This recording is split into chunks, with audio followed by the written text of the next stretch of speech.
What's going on, everybody? Welcome back to our channel. I'm joined again by Jay. Hey guys, how's it going? Today we are bringing you an introductory to Riot Quest. Jay's gonna go over all the ins and outs of how to get set up to play, how to play the actual game, and if all goes smoothly, we are going to get a full game in on stream for you guys tonight. Yeah. So, I don't want to take up too much of the time. I'm gonna pass it right over to Jay to start the lesson. All right, guys. I'm not much of a teacher, but I'll see what I can do. So one of the this stream, Josh and I were talking about him teaching him Riot Quest. This mod is a mod that I've created. A lot of people expressed interest, and tomorrow I'm going to be putting out the first update that has community sourced pictures of models to use to replace some of the unpainted models that are currently in the mod. And this is something I want to do, something to sort of get the community interested and involved and actually share some of their models with everyone. So, but Josh doesn't know how to play Riot Quest. And so we had planned to get together and do this stream and teach Josh how to play and then run that stream later in the week. However, I was streaming Riot Quest yesterday, and I had a question in my stream about, hey, the guy was like, hey, I'm a player. I've played Riot Quest before, but I probably am not going to get to play it again until after the social distancing or physical distancing, as Adam Savage was calling it on his streams from a couple days ago. And he asked me specifically about if I could do a tutorial on how to play Riot Quest on Tabletop Simulator. So while I'm teaching Josh how to play the game today, I'm also going to show you guys some of the things to know about Tabletop Simulator and how to get the most out of the game on TTS. And me and some of my other contributors are working right now on improving a couple of functionality things that have popped up. Some of the placement on some of the hexes aren't quite right on some of the maps. Some of the maps are a little smaller than others, and we want to fix some of that detail, and we're working on that, and we'll have updates to those mods here hopefully this week. All right. So, Josh, what do you know about Riot Quest? I know it's great with beer and pretzels.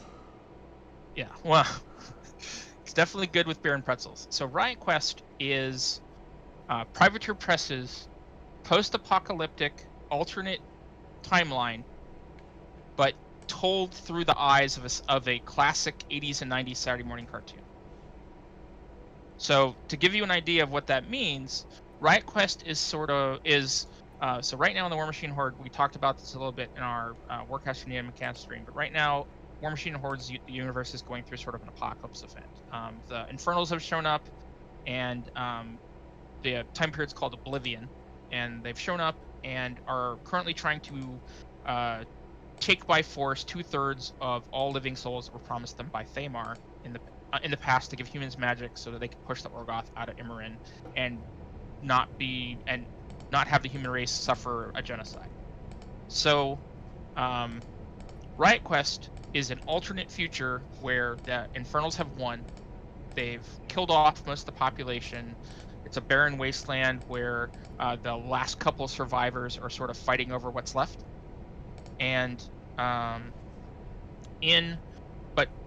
that's kind of dark. And unlike some other games, this isn't the Grimdark. This is Immorin. And so Riot Quest is sort of a light and hearty retelling of the post-apocalyptic events after the Infernals won and left with the resources that they were promised. And so Riot Quest is the story of the heroes. And so in Riot Quest, one of the cool things about Riot Quest, let me stop for a second. One of the cool things about Riot Quest is that Privateer Press is going to organize it in seasons. So from Gen Con to Gen Con each year, Privateer Press will release 20 to 30 models and 3 maps and some gear and Riot Gear cards, and create a story. So there'll be people, there'll be heroes, sort of larger than life versions of some of the heroes from War Machine, plus some other heroes that are new to the game, new to the world. And they'll tell them, and each season will have a theme. So the theme for the current season that's just about to end is called Mayhem, and it's sort of the introduction to the world, the introduction to the people that live there. The next season, which is coming in August, the new starter box will be released at Gen Con, is going to take us to the northern wastelands of the post-apocalyptic nuclear winter of the Northlands. So we'll get Twisted Legion monsters, dwarves, Ogren, Kidoran people. Some of the stuff we know about is there's supposed to be a Man-O-War with a shotgun, and there's Boom Howler, which has a second version in Mayhem, where he's got a chain gun. He's called get his name off the top of my head. It's right here. I can pop it up. So Boom Howler solo artist. In the third version, he's going to be the leader of the bad guys, and he's going to have a suit of steam armor and a Juggernaut's axe as his weapon, which is pretty cool. What do you think, Josh? That sounds badass, I'm not gonna lie. So the starter box for Mayhem plus James, who is the first blister that came out back last August, is sort of the good guy adventuring party that the story is about. And then the next 6 models that came out are the bad guys. They are the bad guy team that the good guys are constantly running into in the story. And all the other heroes that have come out and will come out for Riot Quest this season are sort of the good guys and bad guys, and good guys who can also be bad, the bad guys that can also be good, that the party runs into during the season of episodes and fight against or join sides with or compete against, things like that. So Riot Quest is a classic MOBA game. You're going to have 4 heroes on the table at any given time, and most people play with a crew of 6 models. You'll have 4 on the table and then 2 in reserve, so if that a hero gets knocked out and sent to the cooler, which isn't killed, they're sort of sent to a to recuperate, and then at the end of each round you'll roll a die and see if they can come back on your bench. So as a hero is knocked out, you'll replace them with models on the table, but it is possible to knock out more heroes than just 2. So sometimes crews will only have 3 or 2 or even 1 model on the table because all the rest of them have been knocked out and put in the cooler. So let's get into the basics of the game. So like Warcaster, to an extent, Riot Quest uses the Privateer Press's strike dice. So Josh, if you want to zoom in on a set of strike dice someplace, where are you at? You want to do it in front of you? Sure. Now, Okay, how do I slide this thing over again? All right, so let's talk about that. So the way the board is set up when you come into Tabletop Simulator, so this mod is called, if you go into the workshop on Steam for Tabletop Simulator, this mod is called Riot Quest Mayhem. And when you come into it, the board will look like this. It might be tweaked a little bit because we're in a future version. This is, I believe, the 4th iteration of the game right now. So when you come in, the first thing you want to do is you want to pick your map. So right now, we're using Thunderhead Fortress, which is the map that comes with the starter box. But you can also play one of 3 other maps. And as new maps come out, they'll be added to either this mod, or I have a feeling that when the next season starts, I'll do a new mod for the next season and build upon that. So you go in here, and for those of you that are just starting Tabletop Simulator, you can right-click. So Josh, if you want to right-click on that and hit search. Already done. Okay. It'll pop up a screen that has, so right now there's only 2 things in this bag. So there are 2 other maps. So you want to grab one of the other maps and pull it onto the table. Boom. All right. So this is the Temple of Concord. And this map actually hasn't been released yet. It was shown off in a Privateer Press stream. This map will actually be out at the end of May. One of the cool things about this map is that it's 3 separate levels. So you'll see that there's nothing that connects, but then there's these arrows. So Josh, if you look at, there's sort of these arrows right here. Yep. These are stairways that connect the different levels together. Gotcha. But for now, we're going to put this map back and put it back in the bag because it is a little complex for a starter game. Okay, so let me... So, how do I know how to spin around the table. Okay. How do I just go sideways if I just want to go I figured it out. WASD. Classic. So you can do WASD to slide up and down. You can also hold down your mouse button, so you can scroll to zoom in and out, but you can also hold it down, and that'll let you shift as well. Slide Gotcha. around as well. So, these that I'm highlighting minus the d6 in the middle, obviously, Yeah. are the strike dice Jay was talking about. Yeah. So the white dice are action dice, the blue dice are boost dice, and the red dice are power dice. So white dice are your basic dice you're going to roll. So the action dice in this game determine how many actions you have during a round. So each person will have 6 actions they can do over the course of a round, and that's total for all of their models. So even though you have 4 heroes on the table, you're only going to get 6 actions to do during their activations. So in Riot Quest, players, when it becomes your turn, you'll pick a hero to be active. So that hero can do one of 5 actions. So Josh, if you want to click on this, there's a card right here. So zoom, blow that card up.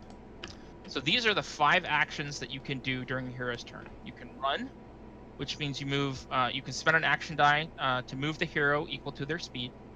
You can attack, and there's both melee and ranged attacks in this game. And ranges are measured in hexes. So even if there's space and they can see each other across, like, for example, the second map, which we haven't shown you, is 2 pirate ships with gangplanks across the center with an ocean with sharks jumping out of the water and things. Even if you can see each other across, you still have to be able to count hexes for range. Rating is there's treasure. So these maps have spawn points, which are the blue icons, the blue spots on the map, and then treasure beacons, which are the yellow sort of treasure chests on the map. So during the game, we will be putting treasure chests on the board where you can spend an action die to raid a treasure chest and gain loot tokens to buy riot gear, and then in more advanced games it'll also give you some extra abilities and actions that you can do discounts to buy riot gear and stuff during the game. When you rig, so the other thing that goes on the board are objectives. So when you play Riot Quest, you're trying to get to 7 VPs in order to win the game. To do that, you either have to complete objectives, which will have either 1 or 2 points, 2 VPs for completing the objective, or you have to kill enemy heroes, which are worth 1 point. And you get scrap cards when you do that. The last thing is so when you rig, some missions will require you to repair a malfunction or slap a target beacon on the back of an enemy model, which will drop you in points, or there's all kinds of different things like that, and each objective card will explain to you what you do. So the last thing is called special actions. Special actions are things that heroes, some heroes will have, not all heroes will have access to them. A good example is Bamfist, who comes in the starter box. He's a dwarf model from Zoo, which is the continent to the south of Imran, where like the Totem Hunter is from, and War Machine and Hordes. So he's a dwarf he is a Rulik dwarf from Zoo, and he has this big mechanical fist and these sort of little flying drones that he can sort of send out and to look for loot and look for things. So he doesn't send the drones out in the game, in this version of the game, but he does have he's what's called a specialist, and I'll go over that here in a second. But basically, he has a special action that while within 2 hexes of another friendly model, he can spend 1 die to a special action to return 2 dice from that other model, put it back into your pool. So that gives you 8 actions in a turn instead of 6. All right, so those are the actions. So when playing Riot Quest, the first thing you need to do is you need to pick your map. So we're going to use the Thunderhead Fortress Map. So for those of you that are learning Tabletop Simulator and haven't done it, one of the most important things you can do with your map at the start is you need to lock your map in place. So there's 2 ways you can do this. The first is you can right-click on the map. You want to do that, Josh? Yep. So you right-click on the map, and then when the box pops up, you scroll down to the toggle, and you pick lock. Done. All right. So what that means is now that you saw when I was hovering over the map, and when Josh hovered the map, there was like a white border. That means it's unlocked and movable. Now that it's locked, it can't be moved. The other way you can do that is if you right-click on the map, you can hit L, which is the hotkey to lock and unlock things. Gotcha. All right. So now the map's locked. Now what we need to do is we need to start building our crews, and our picking our riot gear that we want to play with. and setting up the table to play a game. So first thing we want to do is we want to pick our crew. So in Riot Quest, there are, and I'm just going to show one more thing. So for this bag, this map bag is sort of in the way. So we want to sort of put it over here on the side by this yellow bag. Oh. Okay, so you see? So there's, go ahead and just drop it. Yep, all right. So there's, yeah. So I wanted to talk about how he just did this. So in, to pull a card off the top of a deck, you just pick up the card and quickly pull it aside. Move stuff around, you click your left mouse button and hold, and you can move things around, or draw things out of bags like he drew this map. So to pick up things like that hold, like these bags that hold multiple items, you click and hold on it until it floats up in the air, and then you can carry that bag around. So one of the things we're going to do is we're going to sort of grab some of these tokens and things and pick them up and put them over here next to the board. For anyone that watched our Warcaster stream, you guys know that I am horrible at picking up whole stacks of things. So the fact that I just grabbed one map out of there, complete fluke. Yeah. All right. So so these blue bags that you see in the simulator are infinity bags, which means that you can drop a token. You can create one of these bags and drop a token into it, and then you can just pull as many tokens as you want out of it, or you can pick up as many tokens as you want, highlight, move over it so that it highlights white, and drop them, and they'll all drop back into the bag. All right. So these tokens over here, so for different ones of the objective scenarios over here, these tokens represent different things for that. So we'll put these here. And then in this yellow bag, when you come in, because there are lots of models that you need to play with this game, I've included the treasure chests you need to play inside this bag. So when you click search on the bag, what you can do is you can just pop the models out. And there are 6 treasure chests. Each are color coded because during the game, the cards, if you look at the treasure cards over here, Josh. Okay, I was just zooming in on the chest real quick to show them. Check them out. Yep. So each chest has a different symbol, and there are actually these pictures you see here are actually painted models that Privateer Press has released in one of their hero upgrades. You actually get, there's physical models, and these are the actual painted physical models for the 6 treasure chests in the game.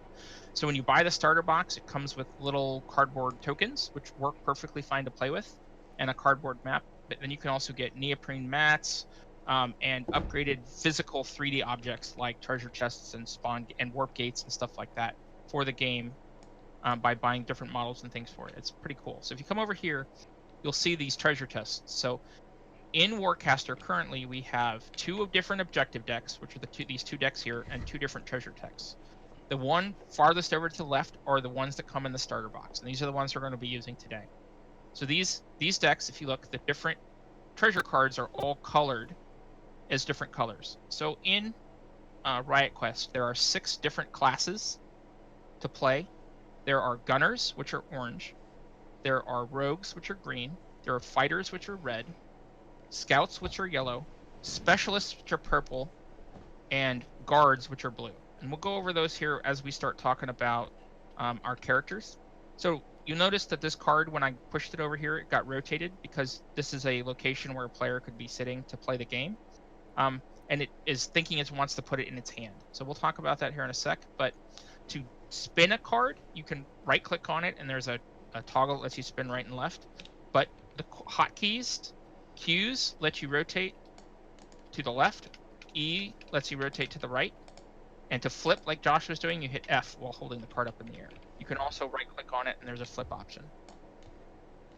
All right. So in this first treasure deck that we're playing with, the reason these colors are important, and while they're on the bases over there, is that a guard who's a blue character, if that character tries to raid this treasure chest, guards, which are blue, if they raid the ticking chest, which is the blue chest, they can raid it for free, and they don't have to spend an action die to do it. In this other treasure deck over here, and that's true for all the colors. In this other deck over here, there's different requirements. Things like if the model is speed 5, you can open the treasure chest for free, or if it has 4 stamina, you can open the treasure chest for free. Things like that. But for this game, we'll be using this deck. And so what I'm doing now is I'm stacking the cards. So if you see, you can hold a card over and it creates this white border. As long as you're mostly over it, you can stack it on top. Go ahead, Josh. You can do the last one. And that just comes with practice. The more times you do it, the easier it is to do. So what we're going to do is we're going to grab these 2 decks. You see, even I sometimes don't just pick them up. And we're going to put them over here next to the board. So what I like to do, and this is just how I set up the game. I take one deck and I put it sort of on this edge, and I take one deck and I put it on this edge, and then I rotate them. Let's rotate it like this, and we'll rotate this deck like this. And then I'll flip them over. So to shuffle a deck, once you have a deck of cards like this, you can hit R, and it'll you see the cards rotating. So that means the deck is being shuffled for you. I'm going to do that for this one. So go ahead and flip it. Oh, you have to flip it first. Oh, yep. And then hit R. R is just bouncing it in the air for me. All right, so let it down. Drop it.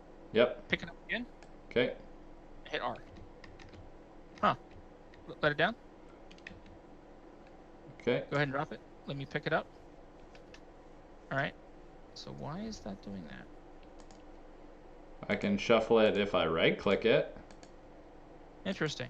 So yeah, so yeah, I was this deck I'm hitting R. Well, yep. I don't know. You broke it.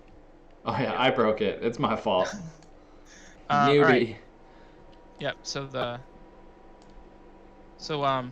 other way to shuffle it is if you're holding it like this and you just go back and forth like this, you'll see it shuffles itself. Oh, I only grabbed one card. That's cool. I didn't know that. Yep. I'm gonna aggressively shuffle everything. Yeah, man, not a problem. Lots of things you can do with this game. So you can roll dice by hitting R, or you can pick them up and throw them across the board, and they'll roll too. All right, so that's set up for that. So then I also like to grab these and just put them a little closer over here. All right. So something I just thought of that we should talk about. Oh, you know what? Did you have the the search window open when you were looking at when you're trying to shuffle those cards? Nope. Huh. Yeah, I don't know why it's not doing that now. So, yeah. Violent. Be violent. There you go. Now it's shuffling. It feels good. Right. Gets that internet rage out. Yep. All right. So now what we need to do is we need to pick our crews. So what I suggest when you play, and I've played a lot of games of this game.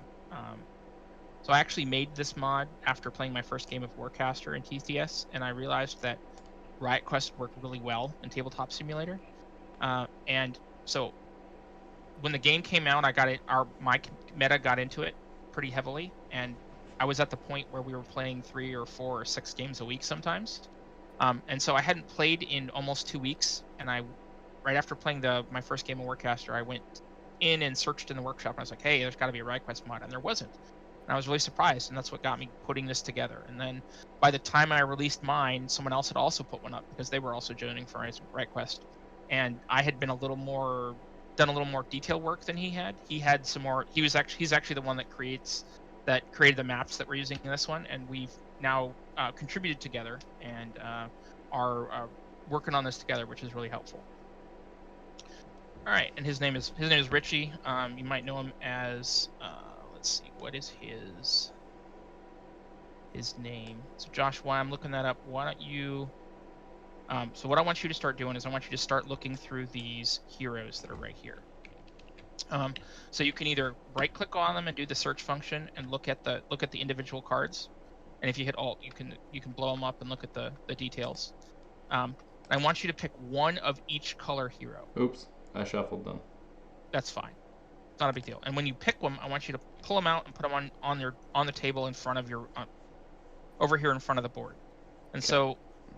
So real quick, there are a couple different ways you can play Riot Quest. So the base game, when you read the rule book, and we'll have the link to the rules, which are online free from Privateer Press, in the show notes for this for Riot Quest.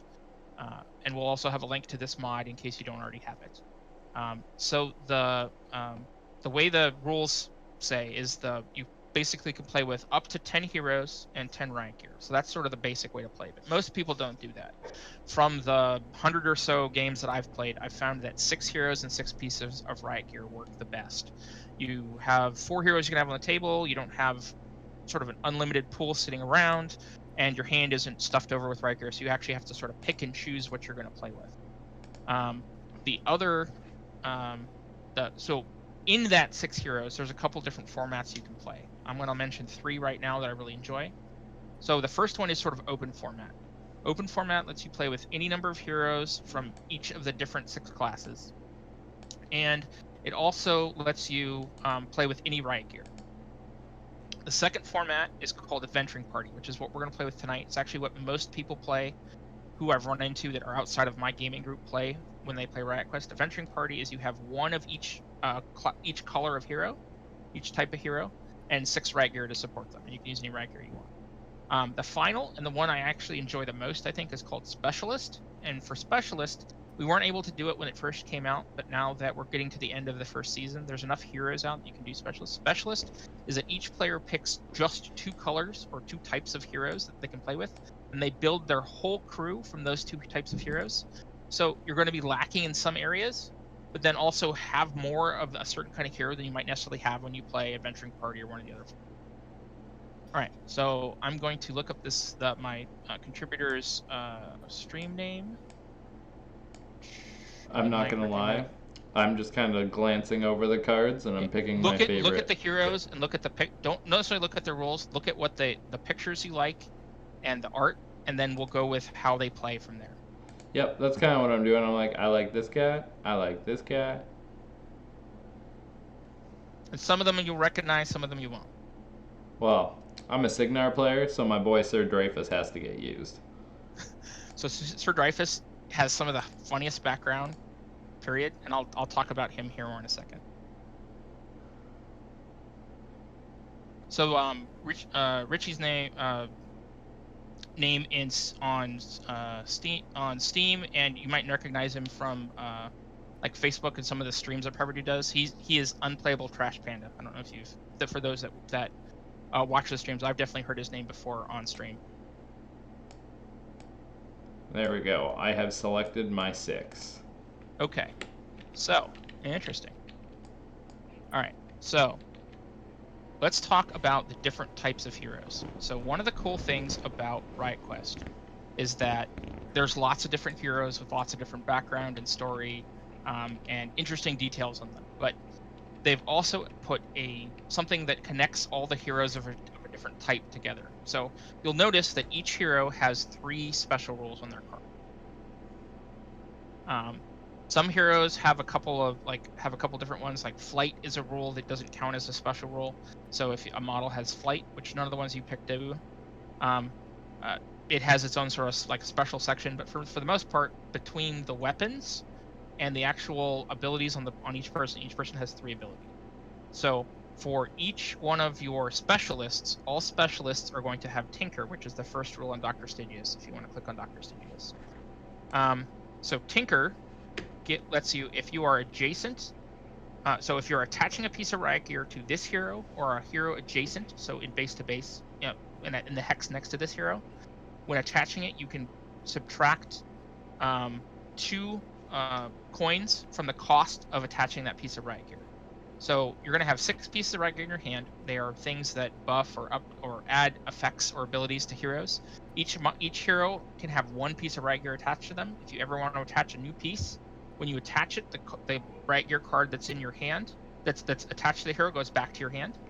So you can sort of cycle cards. You can cycle multiple cards a turn for different combos and things like that. It's pretty fun. However, if your hero is ever knocked out, so you reach the points of damage equal to their stamina, they go to the cooler. Cooler is this circular thing right here, and it's sort of like timeout. I like to think of it as the carbonization machine for that Han Solo goes into in Star Wars, stuff like that. It's sort of an area to sort of sit out and then wait to come back into the game. They're not killed; they're just sort of knocked out and need to take a rest. So, looking at Stygius, let's look at he has a speed, 2 def stats, and a stamina. So the speed is when you run, when you spend an action die and put an action die on him to run, he can move a number of hexes equal to his speed. For his defense, you have a 3 and a 4. So the first number is his base defense. If when a model attacks him and they roll their strike dice. If they roll a number of strikes equal to the first number, he takes 1 point of damage. If you equal or beat the second number, he takes 2 points of damage. Currently, there's no way for a hero to take more than 2 points of damage in a single action. The third number, as I implied, is their health, the stamina. So when a hero takes enough damage to equal their stamina, they are knocked out and put into the group. So as I was saying, specialists have the Tinker special role. So all specialists, all the purple cards have Tinker, and then have 2 other abilities. If you go to Orus, Orsus the Chained. So this is Butcher 4 in War Machine Hordes. He actually is a solo and not a warcaster. And he's carrying, you can't see the picture very well here, but he actually has a Doom Reaver axe instead of Lola, because Lola was destroyed. No. Yep. So all fighters, which are the red heroes, have charge. So when this model spends an action die to run, it gains 1 red power die on attack roll on a melee attack rolls this activation. So what that means is that when you attack, if you look at his card, he has a sword on his card. So if so the sword means he has a melee attack. The black number is how many squares of distance it has. So in this case, he has a 1. There are some heroes that have melee ranges of 2, 3. I think the longest melee range right now on a base melee range is a 3. The longest rat or ranged weapon range right now is a 5, and that's on Scythe. So then the cubes that are afterwards, so if you look at Orus, he has 3 blue cubes. That means that when he attacks, he rolls 3 blue dice for his attack roll. When attacking, you will also, the only time you will roll the white dice that are the action dice for this game is when you attack. You get to roll that white die as well. And then there are other effects, like for example, the Butcher has Berserker. So while this model, so when this model targets an enemy with a melee attack, all other models adjacent to it are targeted as well. Make 1 roll and compare the results against each. So when he attacks, he doesn't just attack the model that he's attacking. He attacks everybody. He attacks that model and everybody around him. And so there's some combos and stuff that will come up during the game. You can see. But then if you look at Fel Lola, he has Rage Fuel. So this attack gets +1 power die for each point of damage on this model. So this model is stamina 4. So if it has 3 damage on it, you'll still have 1 damage left. You will get to roll 3 extra red dice on your roll. So instead of just rolling a white and 3 blue, you'll be rolling a white, 3 blue, and 3 red. And weapons and riot gear can add to that number as well. So if you want to come on over here to Dreyfus. So Dreyfus is a guard. So all guards have Safeguard. So other models in your crew adjacent to this model gain cover. So what cover does is it gives +1 to both the first and second defense number of all models in your crew that are adjacent to this model. Or you can also gain cover by certain riot gear cards, or if you look at the map real quick. So there's the map, look at the map. So there's these hexes that have sort of black and yellow dotted lines. Yep. So these are difficult terrain. It costs 2 movement to move into one of these hexes. So let's say this treasure chest was a model. If I was going to say move 4, I could move 1, 2, 3, 4. Or if I wanted to move through this terrain, I could move 1, 2 in, and then 1 out. Now, if you come over here, there's these sort of big areas of terrain. Yep. So moving in is still cost 2. But if I wanted to move back out, it would cost 1. But if I wanted to move into another one, it would still cost 2. Gotcha. And then 1 to move out. So it would take 5 to move all the way across. So 2 per square. 2 per square. 2 per square if you're going into one. But if you're going out, it's just 1. Okay. That's pretty straightforward. Yeah. So these yellow beacons, while we're on the map, these yellow beacons and these blue beacons are impassable terrain. They are areas where models can't go. Certain models, like Widget, who has flight, can fly over them, but they still can't end on top. All right, so let's go back to the heroes. All right. So Dreyfus, who is a guard, gives cover, so you get +1/+1 to all your stats. If you look at Helga, which is the yellow card above it, so all scouts have Spotter. So spotter is if this model or another model within two squares of an enemy model. When that enemy model is targeted by ranged attacks, it has -1 defense, and that's -1 to both their first and their second defense stat. So even though Helga doesn't have a ranged attack, when your other friendly models make ranged attacks against the model within 2 of her, that model has -1/-1.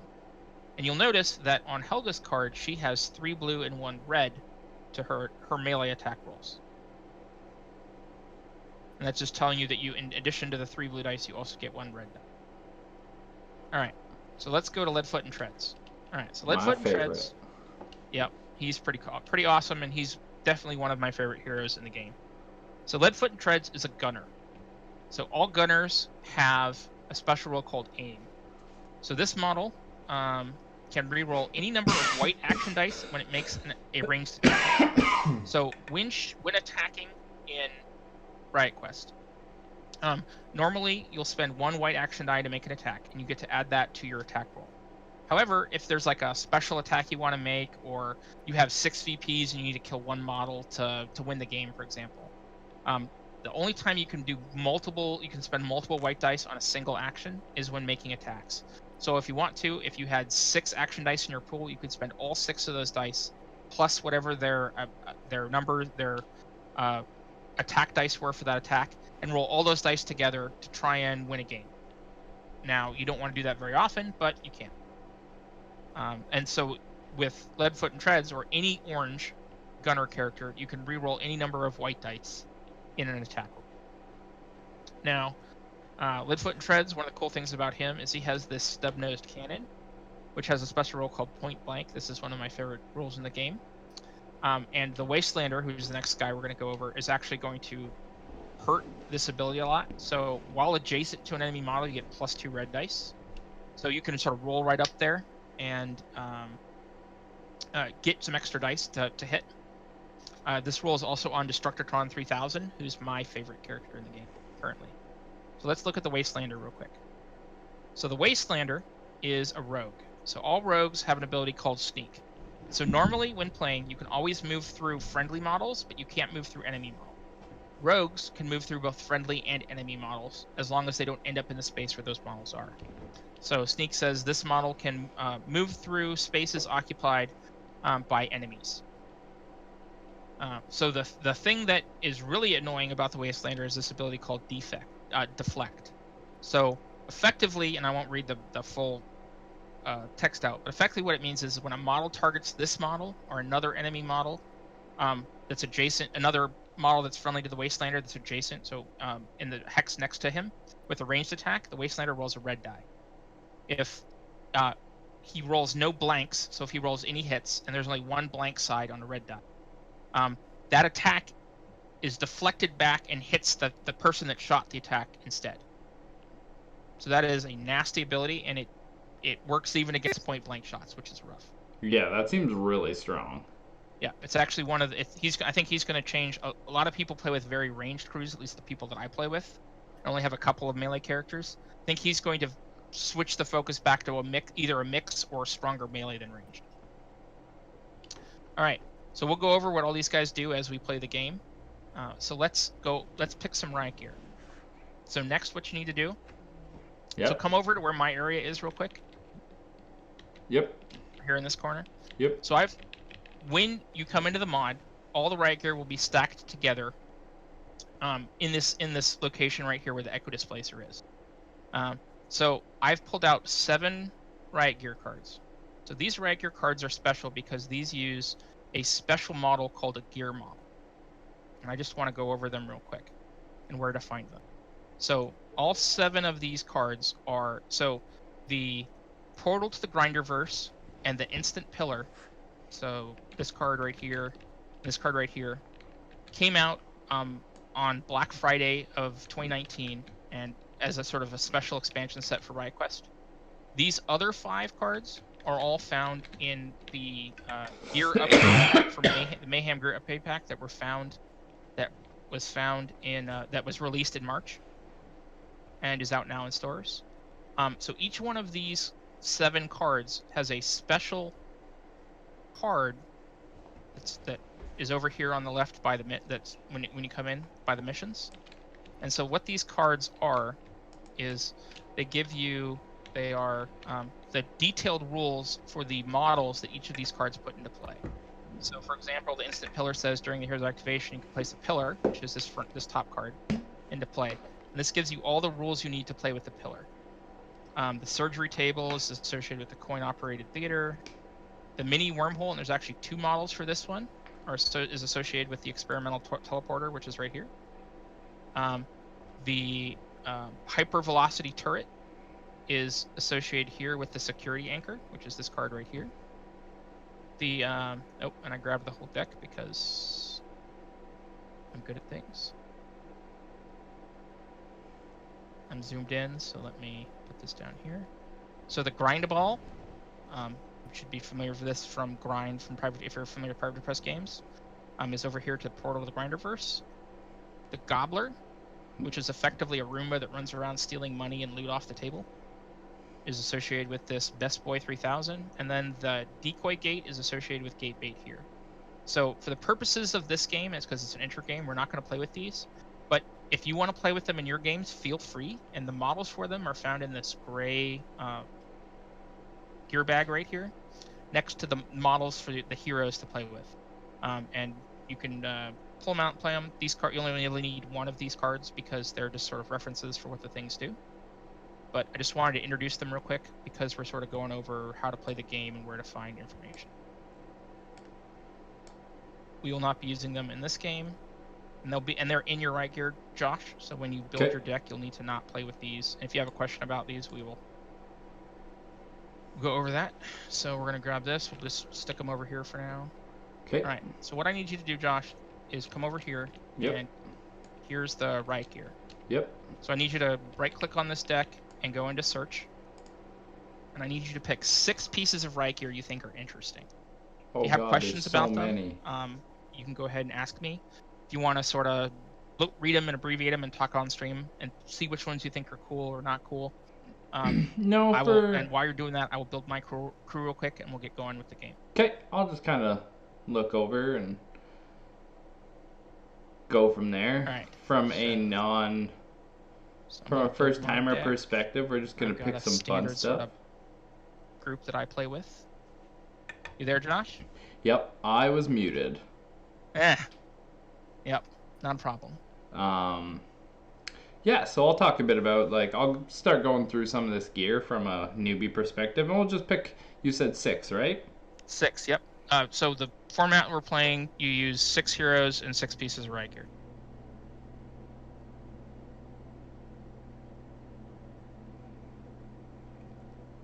So not being able to be targeted from more than 2 squares away seems good.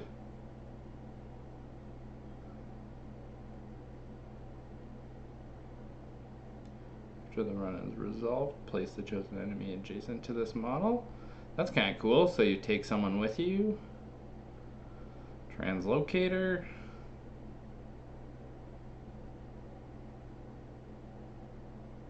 That's weird. I don't like randomly determined areas. It's not so bad in this game.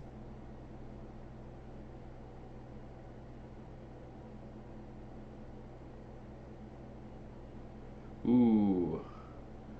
I'm going to take Transmutation Elixir. Yeah, that's a good one. Because being able to heal stuff and swap for something on your bench seems very strong. Yep, absolutely. Huh? Is that Chuck Dogwood's hand? Yeah, that's Wody. That's awesome. And I'm actually going to be playing with Chuck in my crew.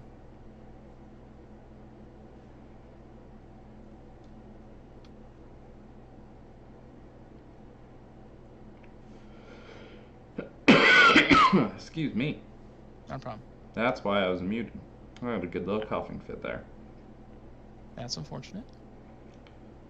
Don't die, I just found you. I need a stream partner. Telescoping Blades seems really good. Yeah, it's a pretty much a standard one most people play with. That comes with James, who is the Convergence assassin model in the game. She's actually a guard in the game, but in War Machine, she's effectively a ninja, robotic ninja assassin. I do like robot ninja assassins. Yeah. And she's actually one of the models I own. Oh, wow. Look at that. One of our viewers, Hotaru, says, "You will learn to love randomly determined area deployment. It's part of the amazing chaos that is the sugar-fueled vengeance of steam-powered Saturday morning cartoons." It really is. He's not lying.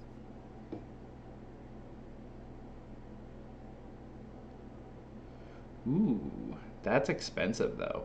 So I'm assuming these coins on the side of the gear is how much they cost? Yes, how much they cost to attach them to your heroes. Oh, so don't man. forget that your purple hero, your specialist, reduces the cost by 2 for attaching to them or another hero adjacent to them.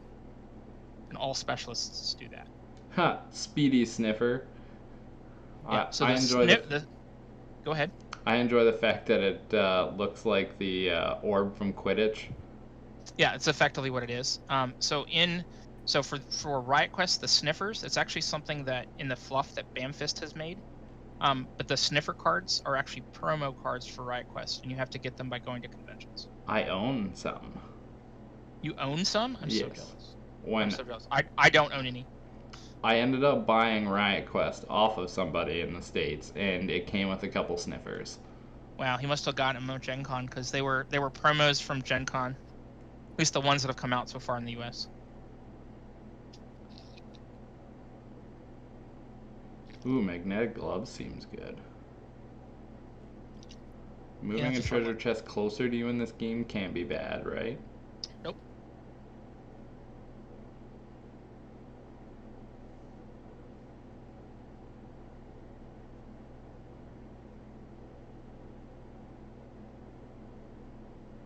Okay, whoa. Phylactery grenade. Uh-huh. Return that model to its controlling player's bench, then discard this card. Yep. It doesn't say anything about them getting to deploy another model right away. So the way Riot Quest works is, at the beginning of each player's turn, you see how many heroes they have in play. If they have less than 4 heroes, you deploy heroes until they have 4 heroes or there are no heroes on the bench. Gotcha, okay. You also check the objective deck, and if there are not 2 objectives in play, you add objectives until there are 2 in play. And you also check to see if there's a treasure chest in play, and if there's not, you add a treasure chest in play. And you check every time at the beginning of every player's turn. Gotcha.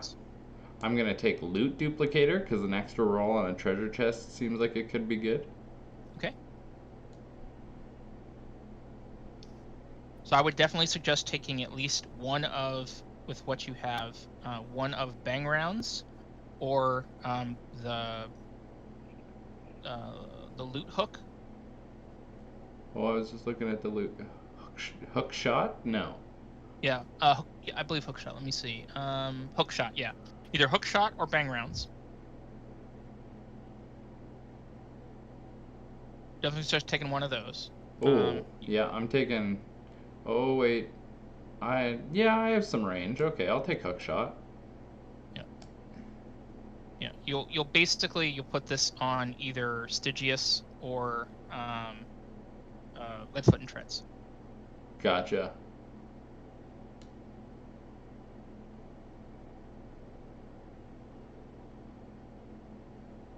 So another one to look at is the Hyperspring Boots. That's one I pretty much never leave home without. It speeds a hero up with the possibility of doing damage to it. But if you need to get across the board to score an objective before your opponent, it's a good way to do that. All right, I'll try it. I'll listen to the vet. It's a good thing to put on Butcher to have when he moves, when he's charging, because he can damage himself and get extra red dice. Oh, that's smart. I was thinking of putting the telescoping blade on him. So that is also a good one to put on him. Look at Fell Charm. That's actually the Riot Gear card that comes with him in his blister. It gives you a second. You can do a second action, melee action each turn. Oh wow. Yeah, I'll take that too. I got my 6. Okay. So I'm rocking Fell Charm, telescoping blades, the transmutation elixir, hook shot, Loot Duplicator, and Hyperspring Boots. All right. So for the purpose of this game, we're going to play with our cards face up, guys, so that we can sort of look at each other's card whenever we want to. But in Tabletop Simulator, you can right-click on a card and hit draw, and it'll put it in your hand, and there's this sort of hand window. Another way to do that is you can grab a card and you can actually move it to the hand window, and it'll show up. So right now what I'm seeing is that I'm seeing his cards face down. So like, for example, if I was to draw a card into mine, so if you come over here and look at mine, so I see this card face up, but if he looks at mine, he's seeing it face down. And this is one of the really cool options for Tabletop Simulator, because it lets you have secret hands. It also, if a card says discard a random card from an enemy's hand, I can actually just go over there and grab one of the cards in his hand and pull it out, and put it in my hand. So there you go. So there's that. So let me flip mine up. If anyone has any questions, feel free to drop it in the comments. We will also be attaching resources to find this game and other helpful things in the comments of the YouTube video. So make sure to check that out after the video. Yeah, and it'll be posted both in Josh's personal community group and in the Riot Quest forum. Yes. I should have this up on YouTube by noon tomorrow, barring my kid totally rebelling against her nap, but hey, it happens. Always got to put that child disclaimer in there. All right, so next thing we need to do is we need to grab out our models. So if you right-click on the red bag that's in front of your guys, that has all the models that are currently available in the game. And as we over by your stuff. Yep, I am on it. You're actually on another board, but that's fine. Oh, my bad. Yeah, Rookie. Good. So if you go into search, you'll find all the models, and you'll notice that some of them have painted versions, some have unpainted versions. The update that I'm going to be putting out tomorrow is actually going to add painted versions to 10 of these models that are currently available to the public, and people and community people have painted and voted upon. We'll have that update tomorrow. All right, so grab out your heroes. So I'm playing with Gubbin, and I'm going to use the King Gubbin model, which is the prize for the first tournament kit. Oh, that's cool. But for the rest of it, I'm going to play what is the model that comes with the Winter Rampage? So that is called a Wolg. So it's a gear card that I don't actually have all the pieces for, so it's not in this. I don't have the definition card, so it's not in this mod. Once I get one in person, I'll probably scan it and put it in. Gotcha. But so what it is it's effectively instead of when you put a treasure chest token or not a treasure chest, when you put one of these objective tokens on the table, like the death trap or the malfunction token. Yep. What it does is it's a Riot gear card that you can add to a objective. And so instead of having the objective sit in one location, it becomes that little mog and it runs around the table. Oh, that's fun. And so you have to chase it around the table to be able to score the mission. Okay, cool. I like it. Yeah, it's pretty fun. All right, so you're playing with Dreyfus, so I'm not going to play with Dreyfus, but I'm playing with a lot of the models that come in the starter box. And I actually still do play with Gubbin occasionally, and Bamfist and Iris from the starter box are in my my core crew 6-man crew that I play with in most games. So is Chuck Dogwood and the Terrorizer. I think currently I own Leadfoot and Treads. Okay. Leadfoot, Treads. Here, I'll just give me 1 sec to search the bag. I own Leadfoot and Treads, Boom Howler. I own James, I own Gubbin, I own Gorman the Mad. I own... Do you have a starter box? I do, so I technically do, but it doesn't have Dreyfus or Gubbin. I only got part of a starter box, let me put it that way. Huh, that's weird. Oh man, I need to get this Bling Fist. So he is the prize model. for the next OP kit, which is going to come out. It's sounding like June or July. I like it. Yeah, it was supposed to come out in March, but with the social or physical distancing, it got pushed back until after that ends. I actually had Dreyfus. Okay. But I've been recently, like I've told you, I recently have been getting back into War Machine. Right. And a fellow from what I call my extended meta has been lending me like a ton of figures because we're both Signar players. Right. So as like a little thank you, because 2 of my friends have the Riot Quest box already. Okay. I actually gave him Dreyfus because he doesn't play Riot Quest, but just wanted Dreyfus to go with his Signar. I gotcha. So, if you ever find an extra Dreyfus floating around out there, let me know. So, if I had known this a month ago, I could have sent you one. Because I bought 2 starter boxes, but I sold off my first starter box because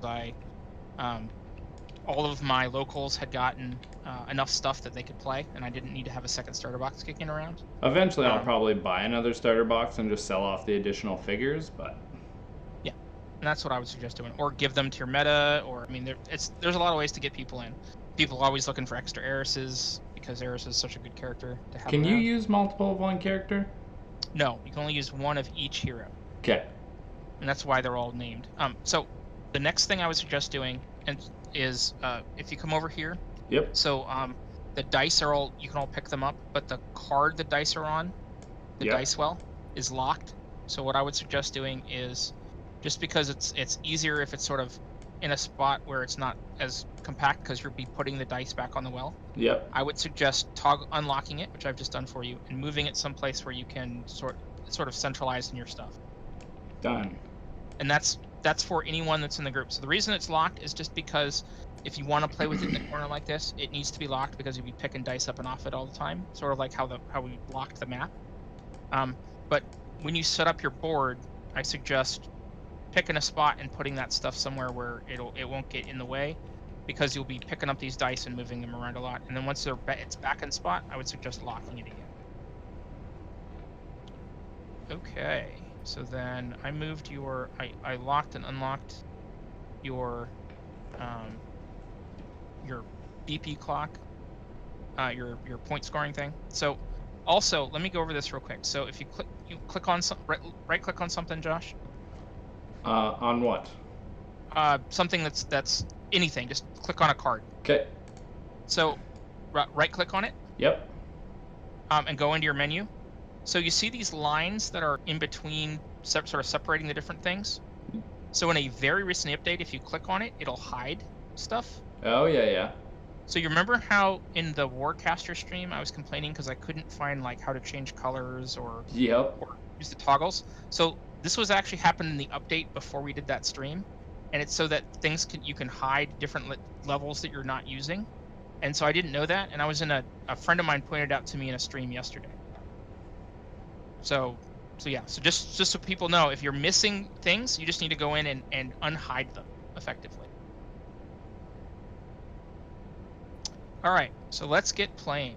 All right, so in Riot Quest, the first thing you want to do at the beginning of each turn, including the first turn, you'll roll all 6 of your white dice for initiative.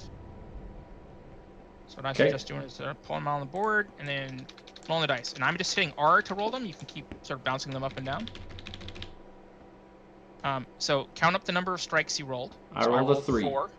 Okay, so I will be first.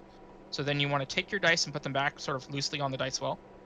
Okay. You want to keep them near the dice well because this shows you shows your opponent how many actions you have left in a turn. So as you do an action, you'll be actually putting an action die on a card, on a hero's card. Okay. All right. So the next thing we need to do is we need to grab our other dice and sort of put them in a place where we can access them. So in this game, you have a D6. The reason you have a D6 is because when spawning a new model into play or putting a new treasure chest in play, they'll go to a random for heroes at spawn gate for treasure cards. It's on a treasure beacon, and so you see how they're all numbered.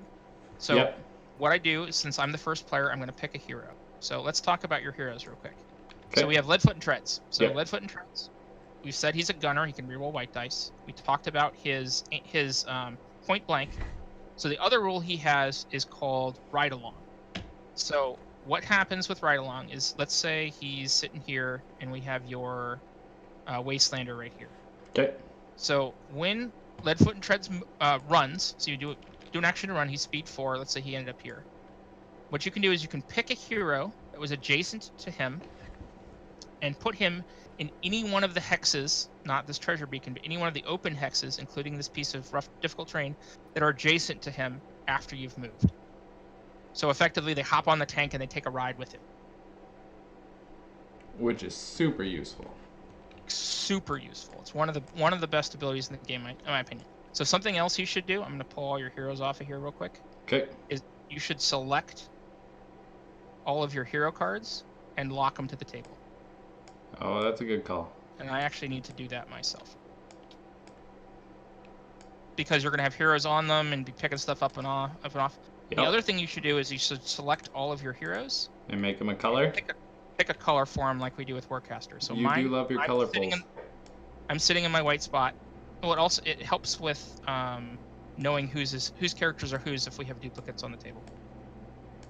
Because everybody in the game, and this game is 2 to 4 players, can all have the same 6 heroes if they.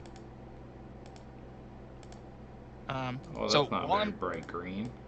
While he's picking his colors, let me show you guys something in the game. So if you click on your name, and you hit change color, you're actually gonna have to do this, Josh. I just realized because they can only see what's in your stream and not mine. What do I have to do? So you click on your name in the upper right-hand corner. So I've clicked on your name. Yeah. And you do change color. Yep. You'll see that there's all these colors that come up around the board. Yep. This is to put you in different locations on the table. So for example, if you had a 4-player game, I would suggest having white, red, green, and blue. But if someone wanted to really wanted to be purple, they could be purple instead of blue. So you just click on one of these color dots, and that'll change your color.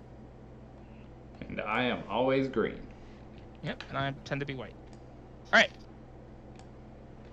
So I know it sounds like a personal problem. Sorry, guys. All right. So now what we do is I pick a hero. So I'm going to. We should finish talking about your heroes real quick. So the Wastelander, he has that deflect ability we talked about. He has sneak, and then he also has a rule called Swift Hunter. So there's several heroes in the game with Swift Hunter. When he hits a model with an attack, after hitting them with the attack, he can immediately move 3 spaces. Helga is really cool. She's the only hero in the game right now that can make multiple move actions in a single turn. That's what the Rush special rule does. And then she also has a special rule called Spotter.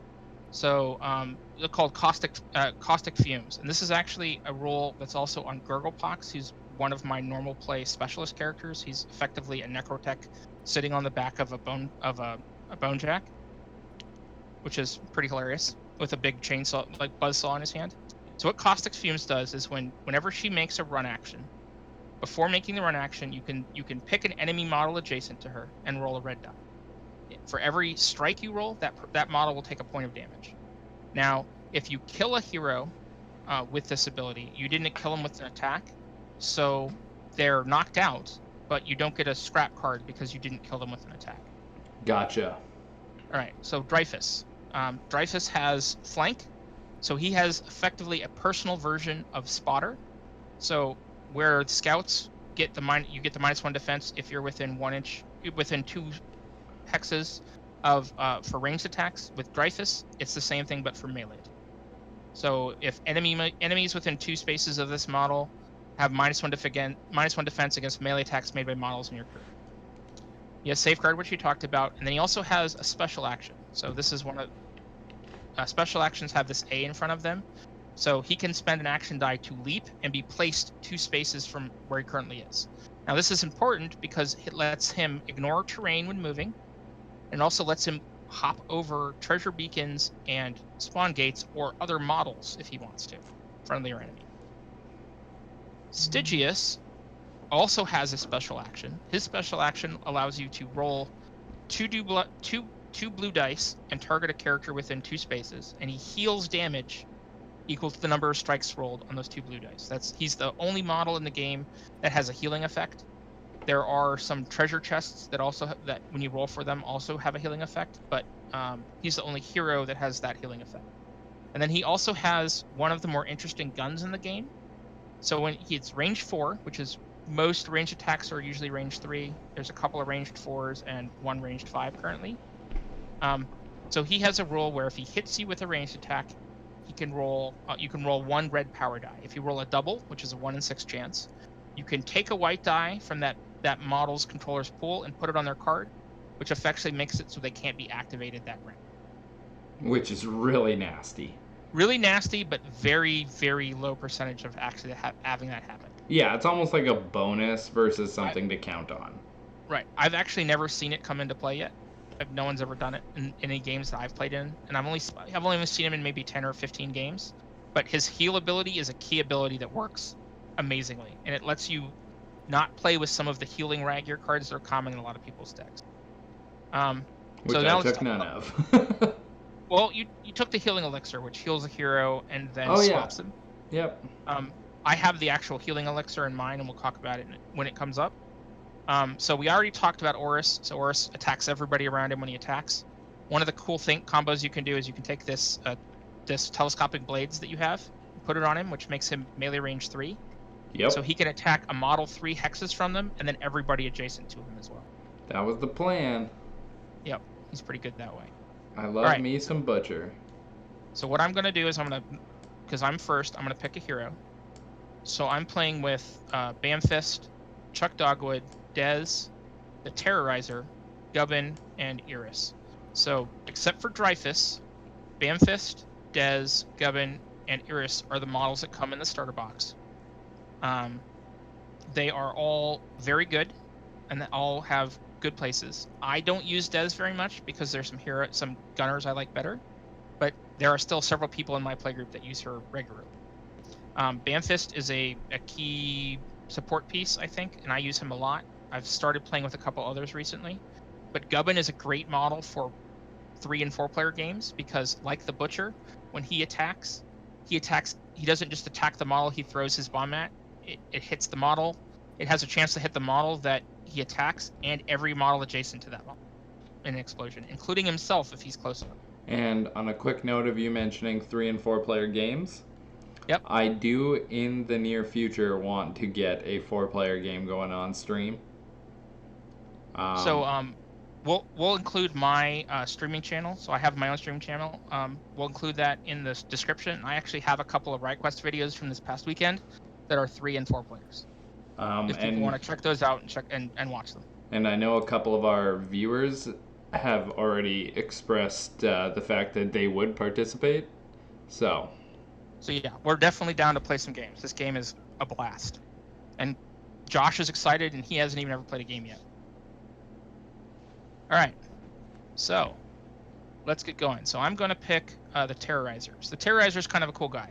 So the Terrorizer is an agonizer. So if you're familiar with the Scorn fluff, agonizers are baby titans, which are the trunkless elephants that their beasts are, that have been So Scorn is sort of like Sparta. It enslaves the populations and its enemies and the monsters around it and uses them as weapons for war. So Terrorizers, and this is a little grimdark, but are these baby titans that have been tortured to the point where they give off a raw feeling of sickness and unhealth to the stuff around them. So the Terrorizer is one of these agonizers who actually used to be Resheth, who is sort of if you can compare him to like a Greek hedonist, where they sort of like sitting in a lounging position eating food. So Resheth is carried by 3 of these agonizers in his model. And so the Terrorizer is actually one of the agonizers that used to carry Resheth around, who has escaped. And in his wandering in the deserts around Scorn, he ran into Naresh, which is another one of Scorn's warlocks. And Naresh is effectively a pain ninja. So he's a ninja warrior who uses physical pain to boost his abilities. And so Naresh became the Terrorizer's master, and he's studied under Naresh for a couple of years. So instead of being a baby elephant, he's now a baby titan. He's a teenage titan. And so the Terrorizer, the joke is that he is a teenage mutant ninja agonizer. Ha! I like it. And at the end of this month, they're releasing the Mechano Shredder, which is the the shredders from Legion, but a machine-made one, and they look very much like Chomp Bots from Teenage Mutant Ninja Turtles. All right, so I'm going to put them on the board. So I'm going to roll this d6, and I rolled a 1. And so I take him, and I can put him in any one of the hexes around Spawn Gate 1, and I'm going to put him in this one right here.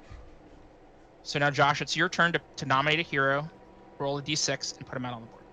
I'm going to... You know what? I've been talking about how much I love him. We're throwing Ursus out there. Okay. And we'll keep doing this until we both have 4 heroes on the table. 3. All right. So 3 is over here. You can put it on any one of these hexes. Boom. All right. I'm going to pick Chuck Dogwood. So for those of you that are familiar with Chuck Dogwood, not familiar with him, he is a character that William Hungerford, the lead developer for Riot Quest and War Machine, created live on stream while streaming Company of Iron, which is a skirmish game that Privateer Press released in 2018, based upon War Machine and Hordes.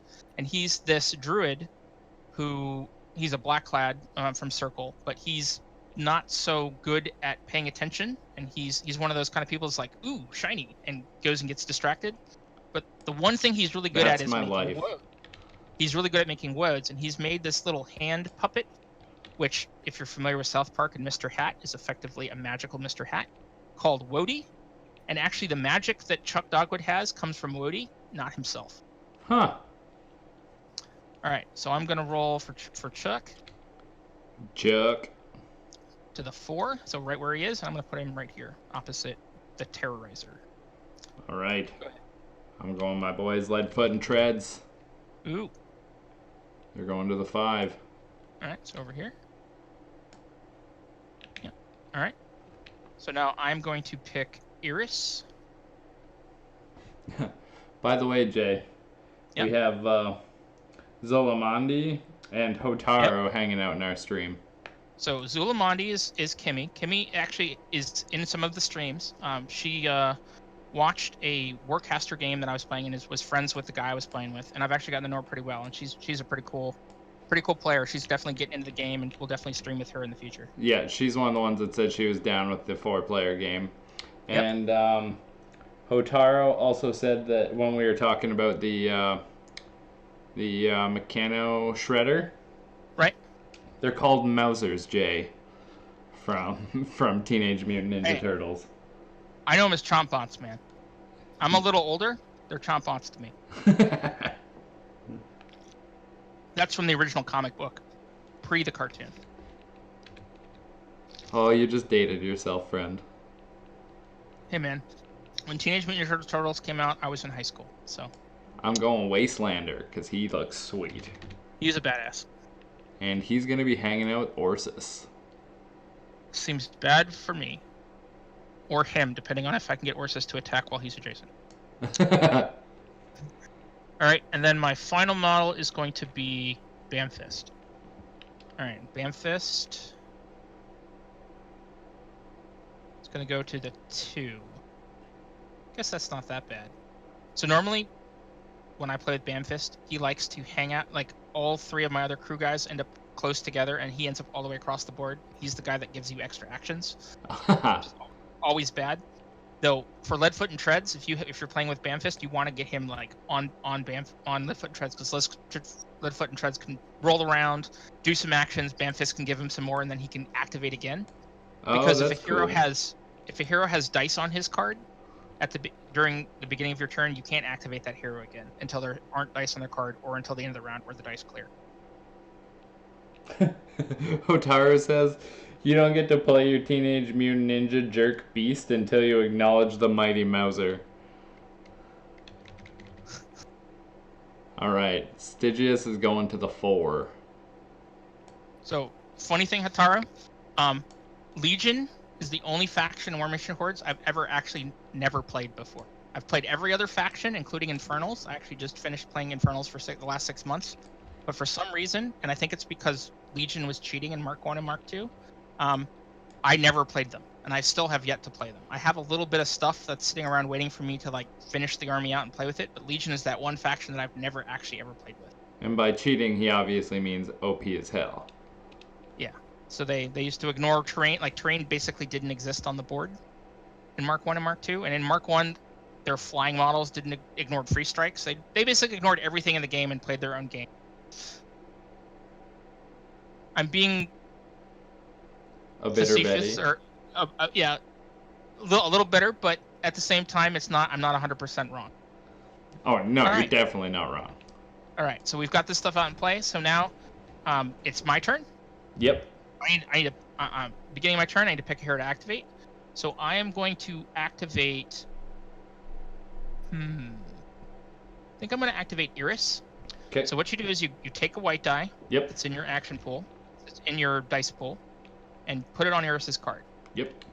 So I'm going to have her move. So you know what? I'm going to have her attack first, and she's going to shoot Stygius. No. So just because you can't move through a space doesn't mean you can't ignore it for shooting. Okay. It counts as a hex for shooting. So what you do is you take that die, and this is the only time you roll the white dice, is when making attacks. So she has 1 white die and 3 blue dice. So I take them and put them over here. So she is a scout. So she has spotter. So Stygius has a defense stat of 3/4. However, because I have spotter and you're within 2 of me, you have a -1/-1, so you go down to a 2/3. This is gonna hurt. So I need to roll these dice. If I roll 2 successes, I'll do 1 point of damage. If I roll 3 or more successes, I'll do 2 points of damage. Come on, roll a J. Oh. And what he means by J is all blanks, which I do regularly. All right, but I hit, so you take 2 points of damage. So you come over here and you grab 2 points of damage out of this little blue bag. Yep. Got it. Yep. Oh, you know what? First thing we're supposed to do, and this is me talking my way into distraction. Rolling a You chest. need to put out bounties and treasures. Okay. So you pull a bounty out, flip it over, and I pulled it off the top and hit F. And then I'll pull a treasure as well. All right. If your hero is equipped with riot gear, raids a treasure. Sorry. Blah. If a hero equipped with riot gear raids a treasure chest, that hero's controlling player claims this bounty. And place a malfunctioning token on a random spawn gate. So the malfunction token is this one over here that has a lightning bolt. So then we take and I'm going to grab one of the black dice from this there. Over here and roll this die. So to the 4, so we put it on spawn gate 4. Okay. So go ahead and keep reading. If a hero would spawn at the malfunctioning spawn gate, that hero spawns adjacent to a random treasure beacon instead. A hero adjacent to the malfunctioning spawn gate can rig to fix it. If successful, that hero's controlling player claims this bounty. Yep. Alright. So it's over here next to where we are. Oh, lovely. We spawned before we flipped this card. So if any other hero, like if I was to say knock out Stygius and he spawned another hero to the 4, then that would spawn at another spawn gate. Gotcha. All right. So then we also need the blue treasure chest onto 3, which will go right here. Perfect. All right. So when you raid a treasure chest, you roll a blue die and you get a blank, a 1, or a 2. So this, we won't read this every time, but for this one, if you roll a blank, you get 4 loot tokens. If you roll a 1, you gain 4 loot tokens, and you can immediately remove all damage tokens from a model in your crew. If you get doubles, which is a 1 in 6 chance, gain 4 loot tokens, and you can immediately place a model in your crew in play adjacent to a spawn gate. So what that means is that you can pick any crew that's currently in play, any model that's in your crew currently in play on the table, and move it adjacent to any hex you want next to any one of the spawn gates. Okay. All right. So I've shot Stygius and done 2 damage to him. Yes. So I take that white die that I used for that action and put it on my card. Okay. So Iris has Swift Hunter, the same thing that the Wastelander has. So when she hits a model with a ranged attack, she can immediately move 3 spaces. So I'm going to move 1 through Chuck Dogwood, 2, 3. Okay. So then I'm going to spend a white die to move. Yep. And she is speed 5. So she's going to move back here, and I'm going to spend a white die to raid this chest. Boo. All right, so I roll a blue die. And I rolled a blank, so I will get 4 loot tokens. And I like to put them over here by my dice vault to know that these are mine. All right. So something that I don't know if we covered, each hero can do one of these actions that are over here on these action cards. You can do one action of each, unless you have your card says you can do multiples of them per activation. So I could spend 5 white dice if she had a special action and was near something to rig. I could do all 5 actions and spend 5 of my 6 action dice right now if I want to. But I'm not going to. I'm gonna be done with those 3, and then I'm gonna pass it to you. Okay.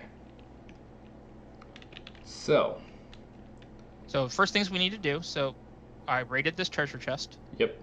So we need to flip a new treasure chest. All right, and it is the orange treasure chest. And it is going to the 2. Okay, which is right here. All right, so you need to pick a hero to activate. Okay. So sometimes heroes can do actions for free. Yep. So one of the things that's what's clarified in this game is that you still have to activate a hero, and that hero has to perform one action during its activation. But Yep. you don't necessarily have to spend a white dice to do it. So, to rig, Yes. right? Because I'm beside the malfunctioning gate. Okay. It says at the bottom of the card, there's a specialist heroes with a star. Yep.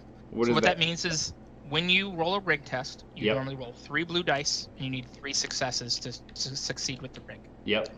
If you have that special requirement, which I Yep. didn't think about Stygius having, you also get to roll 1 red die and add that to the roll. Okay. I am going to activate Stygius.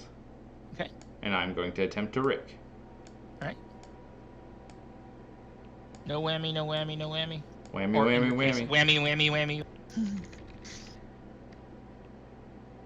And you succeed. You roll 3 successes. Win. So you grab this card. You Yep. put it over here.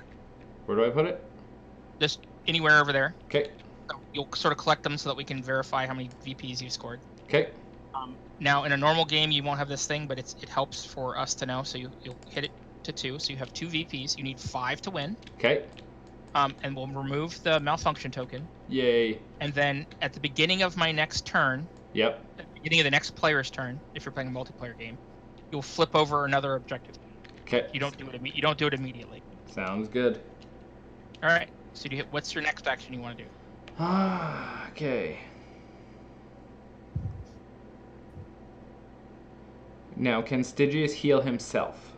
He can't. Well, what does it say? Read his card. When this model performs this action, choose one model in your crew within 2 spaces of it and roll 2 boost dice.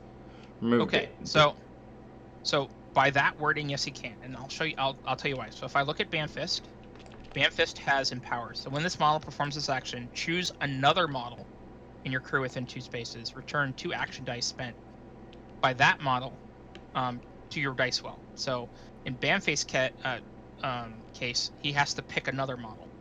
Yours doesn't say that, so it means you can use it on him. Okay, I'm going to spend a dice to heal him. Boo! So roll those 2 blue dice. And he heals both those damage. Yay! Boo! Boo! I know you're teaching me, but I'm going to make this hard on you. I know you are. I mean, you're already winning. Well, I do enjoy winning. It is a thing. Don't get used to it. Wednesday, Warcaster, all bets are off. Oh, So yeah, guys, buddy. just we'll be playing some more Riot Quest this week, but we're also going to be playing the next one of the Warcaster new Mechanicking games that we've for the series we've started on Wednesday. So look forward to that. So, Iris is a 4-5. That doesn't seem fun to hit. Nope. Chuck Dogwood is a 3-5. That seems much more hittable. Hey, Chuck, leave Chuck alone. Oh, no, we're shooting Chucky. Okay. Yeah. We're going to Psychic Scramble Chucky. No, you're not. All right, so you take a white die and put it next to your guys. Yep. Well, so you're actually gonna roll this die. So, Yeah. So. And then I get 3 blue die. Yep. And then we're gonna roll that up. Yep. I'm a 3-5. And I rolled a 1. Darn it. All right, so take that white die and put it on his card. Okay. All right, you want to do anything else this turn? No, with that, I think I'm going to say go because I want to leave some actions for some other people. All right. Chuck. My Chuck. So Chuck Dogwood's pretty cool. He's a guard, which is weird because Chuck's that guy that sees a shiny light and runs off, leaving everyone behind forgotten. In the story, he's so irresponsible that all the other druids have sort of assigned him to that like single clump of trees that no one wants to protect in the middle of a whole bunch of other circle areas. So he has this little clump of trees that he guards, and there's all these like big areas that don't border anything but other black-clad guardians because they're so worried about him screwing something up or leaving in the key moment. But so Chuck has Banish on his sword, and then a special action called Teleport, which is effectively the same thing. The difference is that when I hit a model with a melee attack, I can choose if this model hits an enemy with an attack. After this attack is resolved, I can place that enemy adjacent to a randomly determined treasure beacon. So he also has a special action that does the same thing, but it allows him to teleport himself or a friendly model in his crew within 2 to a randomly chosen treasure beacon. So Kimmy will tell you I was playing with him last night, and he was over here on the 4, and he kept like wandering over, attacking, and then using that ability and teleporting himself back to the 4. Oh, that's rude. Pretty much a whole game. Yeah, but I wanted him to teleport like all the way across the board or somewhere else, and he'd just teleport back to the 4. It's very annoying. All right. That's what Kimmy just said. Is it was super annoying. Yeah. All right. So I'm gonna grab a white die and put it on Chuck, and he's gonna move over here to Stygius, and I'm gonna try and boop his snoot. Yes, I said that. All right. So spend one white die to attack. He's got 3 blue dice. But then I'm not satisfied by that. So what I'm gonna do is I'm gonna come over here to my loot that I just grabbed, and I'm gonna spend 3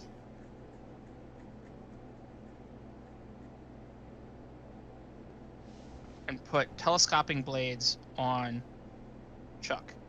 So I probably could have done this and not moved, but that's okay. Because what telescoping blades does is it gives you 1 red die to attack, and it increases your melee range by 2. I'm just gonna heal this back off. You know that, right? Well, sure, but I'm gonna go throw you over next to. Well, yeah, you are if you get to activate again. All right, so you are a 3/4, and I'm gonna roll these dice. Come on, and I rolled a 3, so you take 1 point of damage. Okay. And then I'm going to move you to a random treasure beacon. So I'm going to roll my d6. So I rolled the 5. And I'm going to put you there. Oh, man. I know. So scary. All right. So I'm done. So it is now your turn. Okay.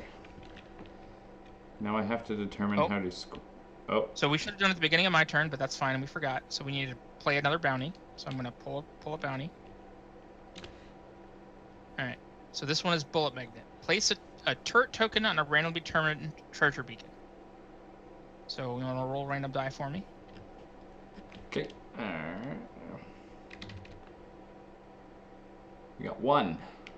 All right. So right here. So a hero adjacent to the turret token can rig to break it. If successful, that hero's controlling player claims this bounty. If unsuccessful, all models within 2 spaces of the turret suffer 1 damage. Gunners and guards get the extra red die, and it's worth 2 VPs. Gotcha. All right. So you're up.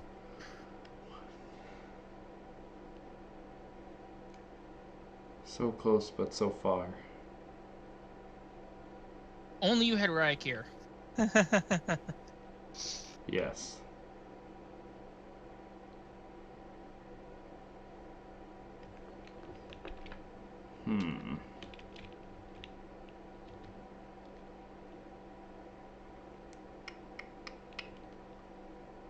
I think I gotta go with lead foot and try. Oh, I did not mean to hit that. I just zoomed way out on the map. I think I gotta go with my boy Leadfoot and Treads.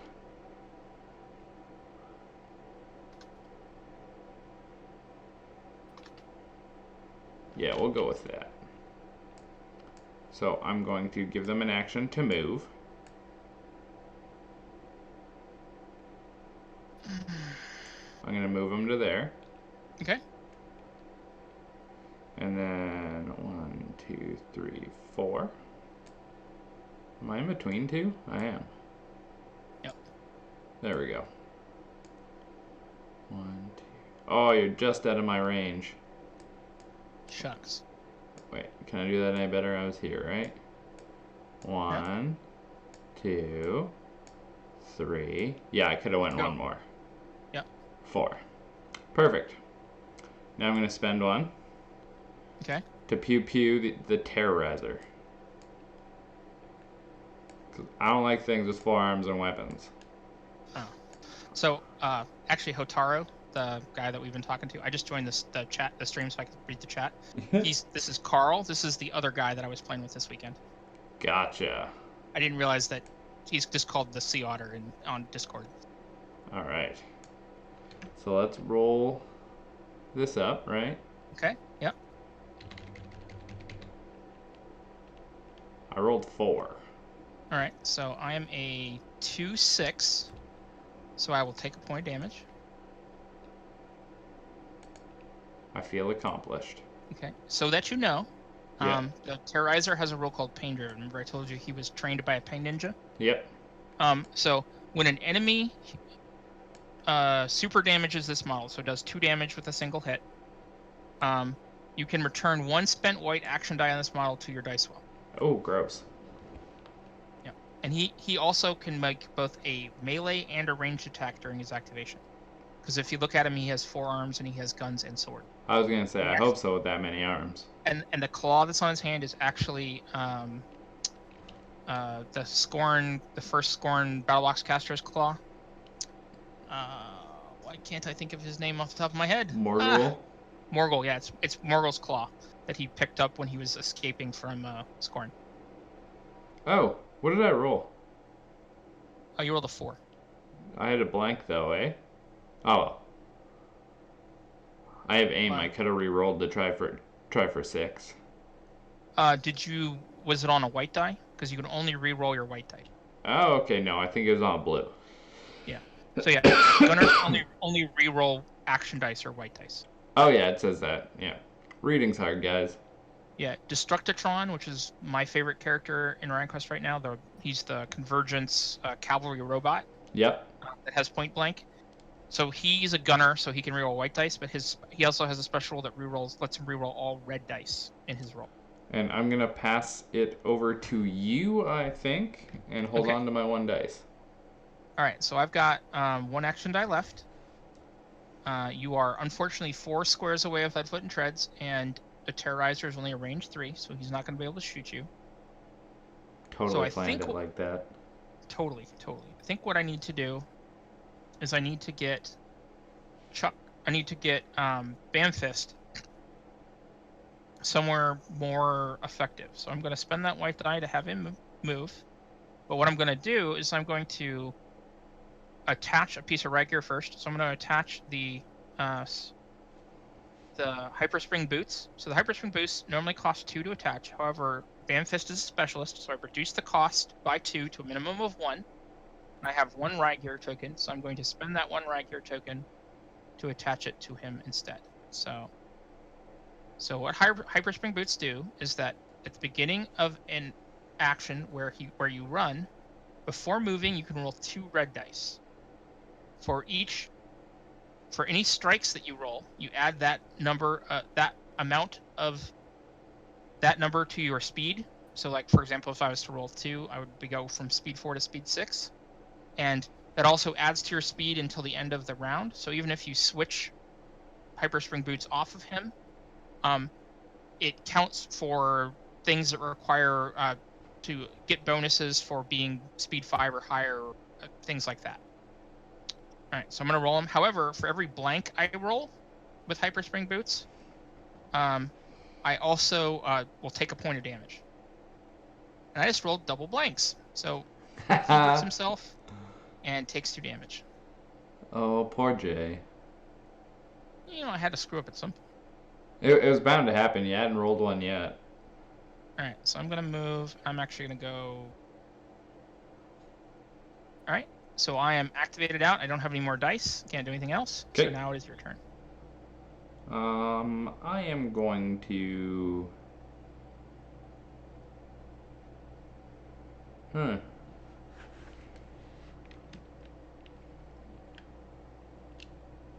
Activate Orsis, I think? Okay. Yeah, I'm gonna activate the Wastelander. Nah, we'll Thanks, activate. Carl. What? Thanks for your boost of confidence. I'm just responding to Carl in the chat.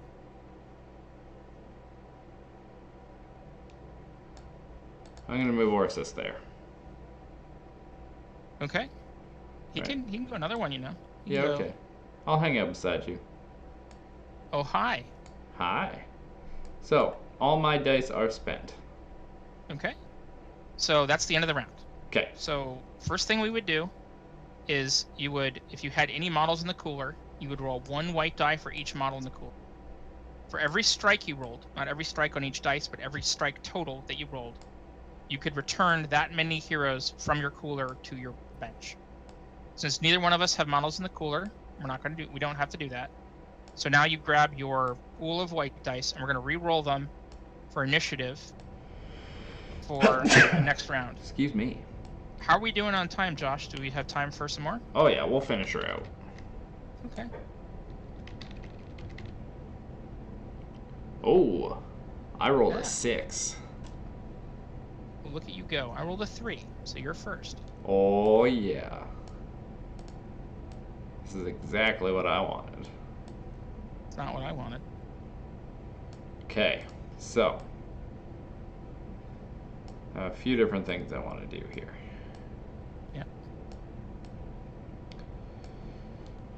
First things first is I'm going to spend 1 on Leadfoot and Treads. Okay. And I'm going to move to here. Okay. I'm going to try and rig. So put a white die on your card for that. Yep. So it's 3 blue dice and a red because you're a gunner. Okay. If you want to do me a favor, you could fail this roll. Okay. Do I get to roll the white too? No, eh? Nope. Only during attacks. Okay. And I rolled a 4. All right. So you get this card. So you take that card and you put it back over there. Okay. And you go up to 4 points. And you said I need 5 to win, right? You need 7 to win. Oh, 7 to win. Alright. Alright, so I'm gonna click you up because you're... Alright. To shoot the Terrorizer again? I don't think I'm gonna shoot the Terrorizer again. Oh, Hey, not your hey. model. You leave I my need to boy take Leadfoot Treads alone. I need to take the token and put it back over here. Okay. Alright. So with that, yeah, I think I'm done. Alright, so we need to flip a new bounty. So this one's called Wreck Face. So if a hero raids a treasure chest and causes super damage, so it does 2 damage in a single hit on an enemy model, this turn, you claim this bounty. It's worth 2. Alright, so...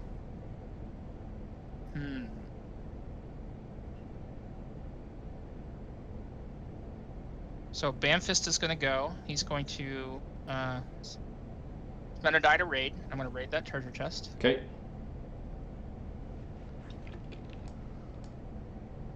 He rolled a 1.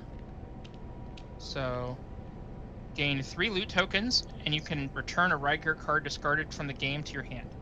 So if a hero is sent to the cooler while it has riot gear, you discard that riot gear. And then there are some heroes and riot gear cards that also cause you to discard riot gear, like Gorman the Mad, for example. So if you had discarded a card, this lets you return one back to your hand. So I get 3 pieces of loot. So 1, 2, 3. Is it over here on my dice well? Alright, so then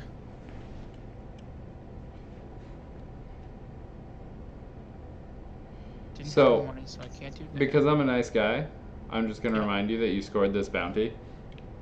Because Bamfist had riot gear on him. I would have gotten there. And by that, I wouldn't have remembered. Thank you very much. I'm helping. He is. Might not be obvious, but, he's streaming, so he's definitely helping there. Alright, so. And this treasure chest is gone also. Yes, it is. And we'll put this in the discard. Alright, so now I need to move. So I'm going to give Bamfist the white die. I'm not going to use the boots. And he's just going to move to right there. Alright, and so I'm done with my activation. It's your turn. Alright. So we need a new bounty. Would you stop grabbing the deck? Hey, we did it once so far. Twice so far. Alright, so this one is called Bullseye. So after ability modifiers and cover have been applied, if a hero rolls exactly as many strikes as either of the target's defense values when attacking, that hero's controlling player claims this bounty. I like it. 1 point. Yep. And then we also need a new treasure chest. So we have the yellow treasure chest. And it is going to 5. Okay, which is right here, next to Stygius. Well, isn't that perfect? Well, it'd be better if it was purple and he could raid it for free, but True. But hey. almost perfect. Okay, so first thing I'm going to do is I'm going to loot? Loot? Are you gonna raid? Raid, yes. Alright, so spend a white die on him, and then roll a blue die. Okay. I'm going to roll this die. Okay. Blank. Roll a blank, so gain 4 loot tokens. Yay, I got money. And then, when can I equip something? Anytime during your turn. So anytime during one of your turns, you can spend loot tokens to equip riot gear. Okay. But you can only attach them to heroes in play. You don't just have to attach it to the model that's active. Okay, and Stygius gives me -2 to equipping, to a minimum of 1. Correct. And it doesn't cost an action die to equip? Nope. Okay. You can do it anytime during your turn. So. Okay, I'm going to spend 1 to equip Hookshot to Stygius. Okay. And then I'm going to spend an action on Stygius. Okay. To try and shoot Bamfist. Okay. He is in range 4, so I'm in range. Yep. I am a 3/5. Okay, I get 1 red die, 3 blue die.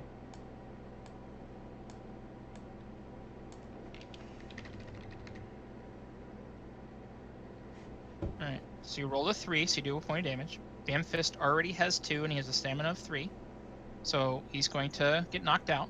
So what you do when a model gets knocked out is first you pick him up, and you put him in that player's cooler. Okay. You take 1 loot coin and put it in the space where he died. Okay, I also... Oh no, I didn't super damage you. Darn. Nope, you didn't super damage me. However, because you knocked me out, you get a scrap token, a scrap card, which is this right here. If you go ahead and read the scrap card. When a hero you control knocks out an enemy with an attack, claim this card.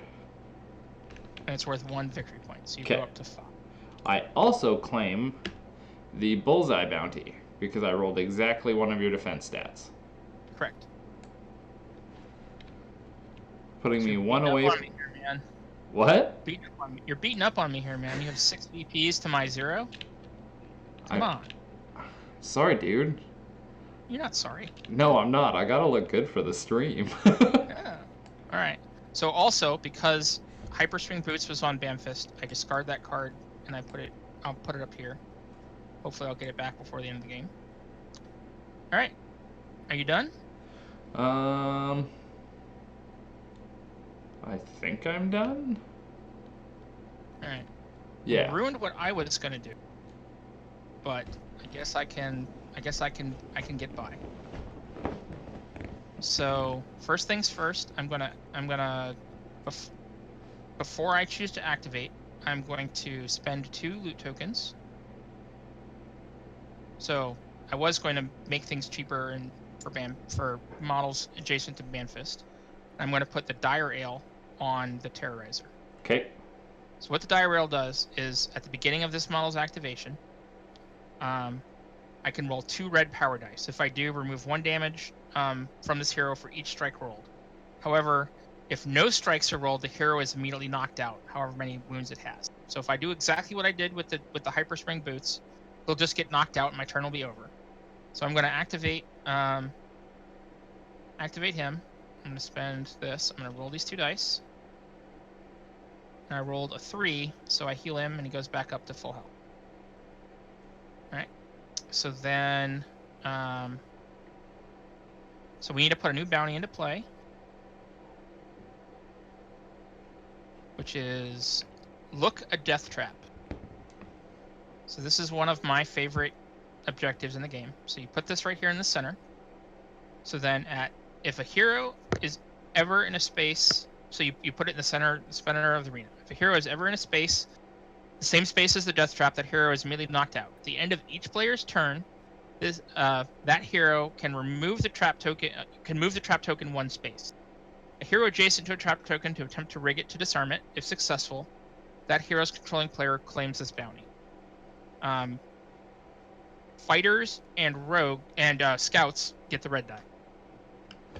So what this means is if I don't go score this objective this turn, I can move this trap token onto Stygius' space and he's immediately knocked out. Well, that's just rude. But then you get to move it at the end of your turn, and then as long as no one rigs it successfully, you get to keep moving it back and forth until it starts chomping on people. So it's a pretty fun little objective. So I am going to choose...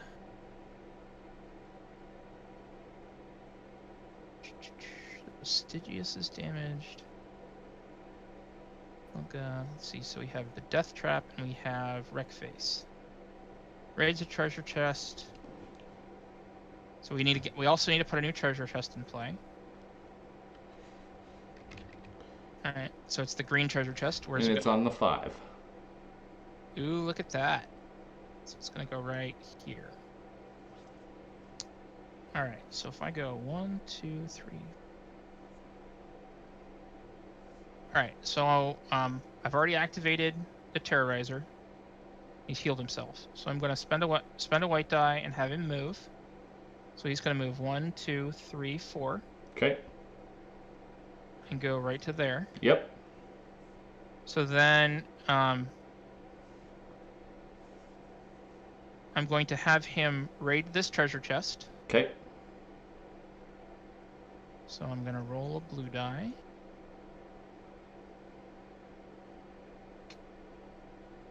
And I rolled a double. Ooh. Alright, so You fancy. Immediately equip 2 different heroes in your crew with riot gear for... Oh wow. So in the base treasure deck, that's one of the higher value ones.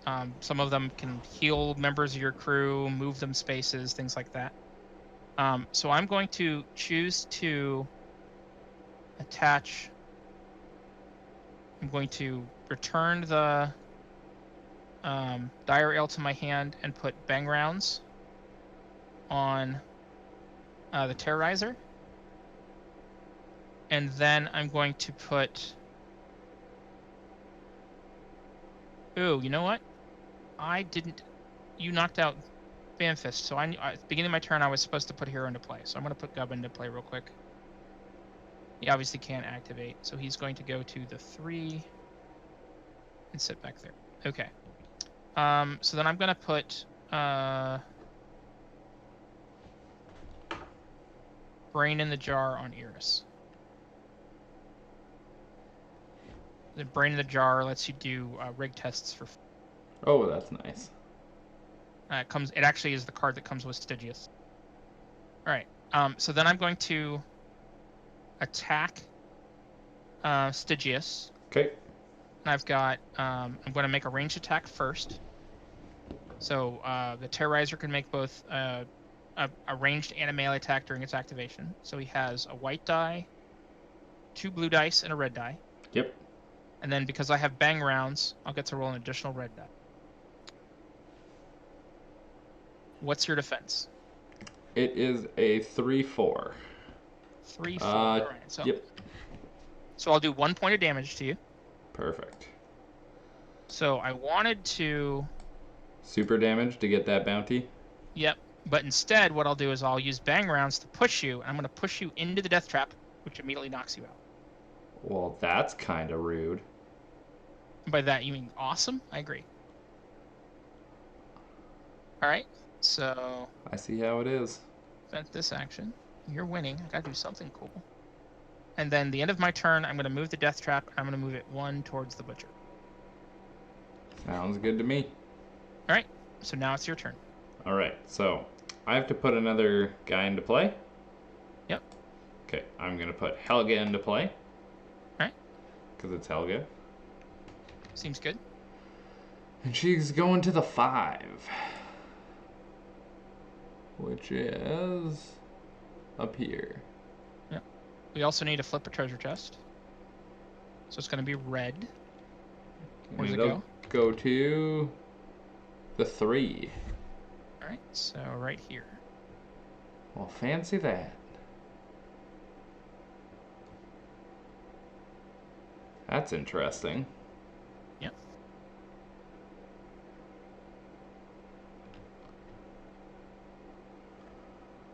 So what are you going to do?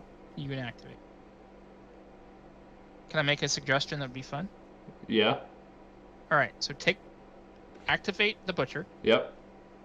Move over here so he's next to Iris. Yep. Raid the treasure chest for free because it's red. Yep. Then use the money you already have and whatever you get to attach the telescoping blades to butcher. Yep. And then use the telescoping blades to attack both Chuck Dogwood and then Iris because she'll be adjacent to it.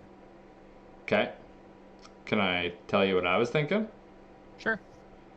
I was gonna attach the telescopic blades Okay. to the Wastelander, Okay. and I was gonna spend both the white dice to attack Iris. Okay. Killing her and potentially winning the game.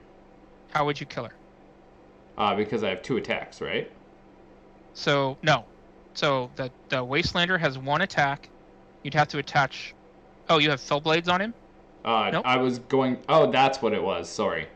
Yeah, and Fell Blades cost 4, so you would need another... Yeah. Right here. You'd need another loot token to do it. No. I was reading Fell Charm, and for some reason I thought it was Wastelander that had that ability.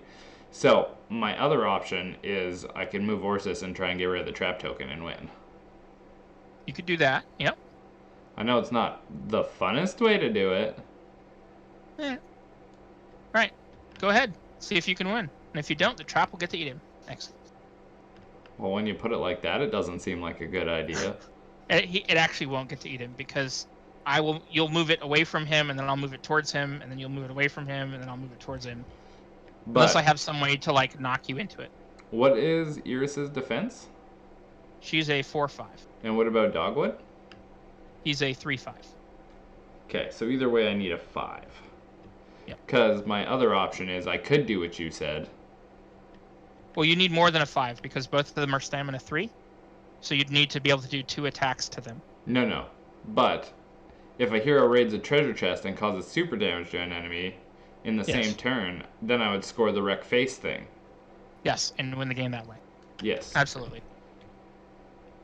So, I'm trying to debate what's the entire probability here. Because when this model spends an action die to run, so I would get +1 power die for that. So if you have been reading the Privateer Press Insiders, this past week Faye posted a article about strike dice averages. Yep. Strike dice math. White dice and blue dice. Blue dice are a little bit better than a 50-50. White dice are around, you should expect to roll, for every white dice you should roll, you should expect to get half of a strike. Gotcha. For every blue dice, you should expect to get half of a strike with a little bit higher percentage. And then red dice, you should expect to get a strike. So, for example, if the Butcher, if he was to walk over here to get near Eris, he would have 1 white die and a blue die and 3 blue dice because that's his base. So you should expect 2 strikes from that. However, he has charge, so you should get a red dice for that, and you should be able to either attach Fell Charm after raiding the chest for free, or attaching the telescoping blades because you already have 3, which will give you another red dice. You should expect 4 hits on your attack roll, on average. You can spike and roll higher than that. You could also roll bad and roll lower. I'm gonna go with Fell Charm. I think that's a good plan. Okay. So you need to move him first. Yep. I spend 1 to move him here. Okay. I raid that for free. So roll.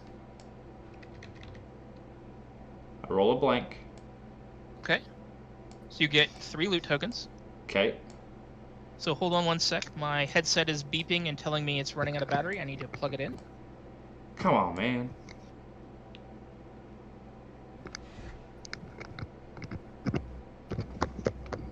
All right, man. I'm good. Sorry about that. No, it's all good. I'm gonna spend 4 loot tokens. Okay. To equip Butcher with Fell Charm.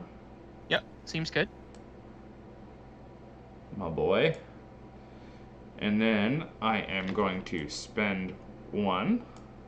Which you roll as part of your attack. Yep. 1 for Fell Charm and 1 for charge. Yep. Here we go. I need a 5 to win the game. Yes, you do. And I rolled a 4. Woohoo! I live again. Darn it. Alright. Gotta risk it for the biscuit, right? Absolutely. And then I'm going to move the death trap back. But why? Because I don't want it eating me.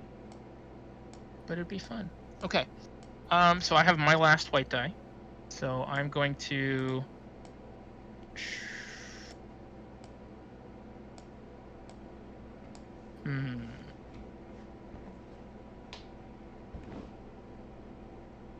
So let's activate the Dogwood. And he has telescoping blades on him right now, so he has a melee range of 3. So I'm going to attack Butcher. Oh, you bastard. You're going to blinky the Butcher. Yes, I am. So he's got 1 white die, 3 blue dice, and a red die. Of course, with my luck, he's going to blinky blink to the 3, which is where he already is. And I just get to put him in a different spot. And you are a 2-5, I believe? 2-4? Give me 1 sec. 2-5. You are a 2-5. Alright, so you take 1 point of damage. Yep. And now roll an extra red die when you attack. Yep. And I'm going to teleport you to a random treasure beacon. Haha. 3, which is exactly what I just called. So go over there next to your guy.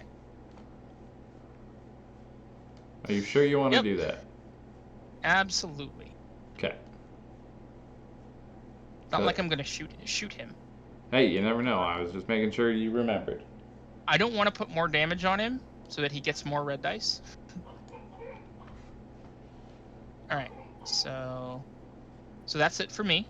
Okay. So, end of the round. We both have a hero in the cooler, so we'll roll 1 white die each, and if you roll a strike, you can put him back on your bench. I did not. I did. Of course you did. You sound so bitter. Bitter, expectant, little column A, little column B.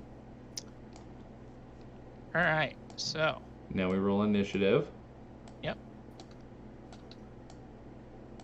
And I have a 6.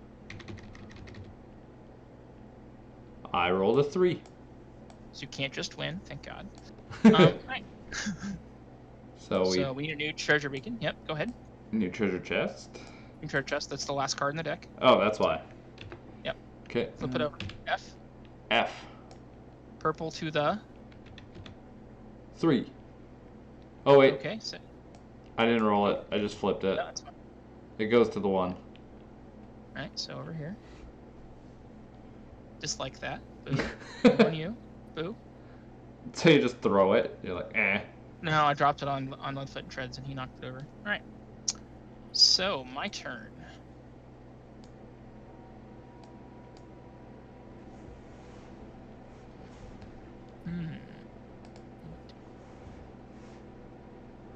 I am at 6, right? Yeah. Yeah, you are. And I am at 0, because I'm so good at this game. We're going to chalk it up to beginner's luck. And a good teacher. Something like that. Alright, so I think I'm just going to activate the Terrorizer. And he's going to walk over to the Death Trap and try and rig it. Because I could use some experience. And he is a fighter. So he gets the red die. Of course, I didn't successfully roll 3, even with the red die. So yeah. So he's going to be done, and I'm going to put the Death Trap away. All right. So your turn. Okay. So Terrorizer doesn't have any damage on them. Nope. Okay. Nope, he did, and I put the die rail on him and removed it. Okay. Well, I think the simplest thing to do here is to put 1 on Ursus. Okay. To move Ursus. Yep. And then put 1 on Ursus to try and smoke Iris. So can I make a suggestion here? Yes. So the 1 on Iris you get to roll. Yeah. But you just need to roll a 4 to win. Oh, So, actually, you need to roll a 5. A 5 to win. So why just don't you load roll up. all of the white dice. Yeah, I forgot that was a thing, so I'm gonna do that. All right, and then he rolls 3 blue dice. And I get 2 red. 3 red. 3 red, yeah, because of the charm. Because of the charm and because he's wounded. Oh my God, this is a lot of dice. And he moved. Please don't jade up. I'm gonna grab this right token and put it over here just because you don't need to roll that. Okay. So you roll Leadfoot and Treads. Oh, all right, you win. Congratulations. Good game, sir. Yep, you as well. So, all right, go ahead. I have a couple takeaways, this being my first game. Yep. I totally get why people say this is a very good beer and pretzels game. It was fast. It was easy to pick up. It was fun. Absolutely. I know it was a little one-sided, but I really enjoyed it regardless. So that's the cool thing about this game. Yeah, this game was a little one-sided. I just didn't roll well enough, or didn't go for the right kinds of things to win. But it's also the kind of game where playing on a 4-person game and everybody except for one player has 6 VPs and the other person has 3 or 4 VPs, and then in one series of activations that one person that's down can score 4 or 5 VPs and win the game. Yeah. And sometimes it can just sort of happen out of left field. It can be like, oh well, I killed another person that was the same person as me, so I get freaking imposters, which is worth 1 VP. But then I also rolled super damage while shooting out of cover, so I got out of nowhere, so I got 2 points for that. But I killed you, so I get a scrap, so I get 4 points. And then something else triggers and it gives me another point, and it can just roll like that. So there's a lot of that kind of stuff that can just come out of the... Oh yeah, no, it's definitely chaotic luck based. I could tell that for sure. Like treasure chests were dropping beside me, or like the bounty stuff was like right by me. So I was like, oh, well, look at that. Yeah. So the game we just played, guys, you saw, I don't think we had any duplicates between our crews. So you saw 12 heroes and we're using some of the pieces of Riot Gear. So currently, there are 30 heroes that'll be out by the end of this month, and there are 38 pieces of Riot Gear between the models that are out, the gear cards, and the promos and things that are out there. So there is all kinds of combinations that you can do with this game, and every game is different just because the order of activation is different, what you roll is different, and what you have is different. There's all kinds of different ways to play, and it really is a cheap game.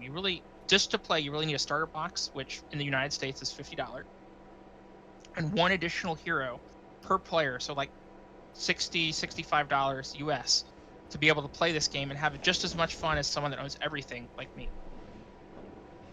All right. Now, I think we covered just about everything. Is there any questions in the chat? Not comments and chat, but questions? Nope, we didn't have any questions. I think you covered everything. Okay. And with that, I think we're going to call it a night. I just want to thank everybody who stopped by and participated in chat and came to hang out, and Raz J, that was quite entertaining. And we'll be coming at you later this week with both another game of Riot Quest and a game of Warcaster, so look out for those on the channel. And just thanks again, and we'll talk to you guys next time. All right, one more thing. So Hataru asked a quick question at the end here. He asked about how Privateer Press plans to expand the game. I touched on it a little bit earlier in the stream, probably before you got here, but they're going to do seasons. So every season they're going to release a new starter box every August at Gen Con, and theme each season differently. So this theme is Mayhem, which is the sort of the introduction to the world. The next theme, we don't know the name yet, but we do know it's going to be in the post-apocalyptic nuclear wasteland of northern Immorin, and it'll have legion mutant monsters and dwarves and ogren and Khadorns. It should be pretty interesting. So every season is going to have a new theme. So after we get to season 3, they're going to go to a standard and legacy format, sort of like Magic the Gathering, where standard is the current season and the season before, and legacy is anything from any of the seasons. And there are supposed to be some duplicates, like Riot Gear cards and a couple of the heroes in the starter boxes that are similar and core to the game. But then we should also get new versions of current heroes and new heroes depending on the thematics of the season. All right, well, I think that covered everything. Let's see. All right. Thanks for coming and watching the stream, Kimmy. See you later, and catch you guys later. Have a good night, guys.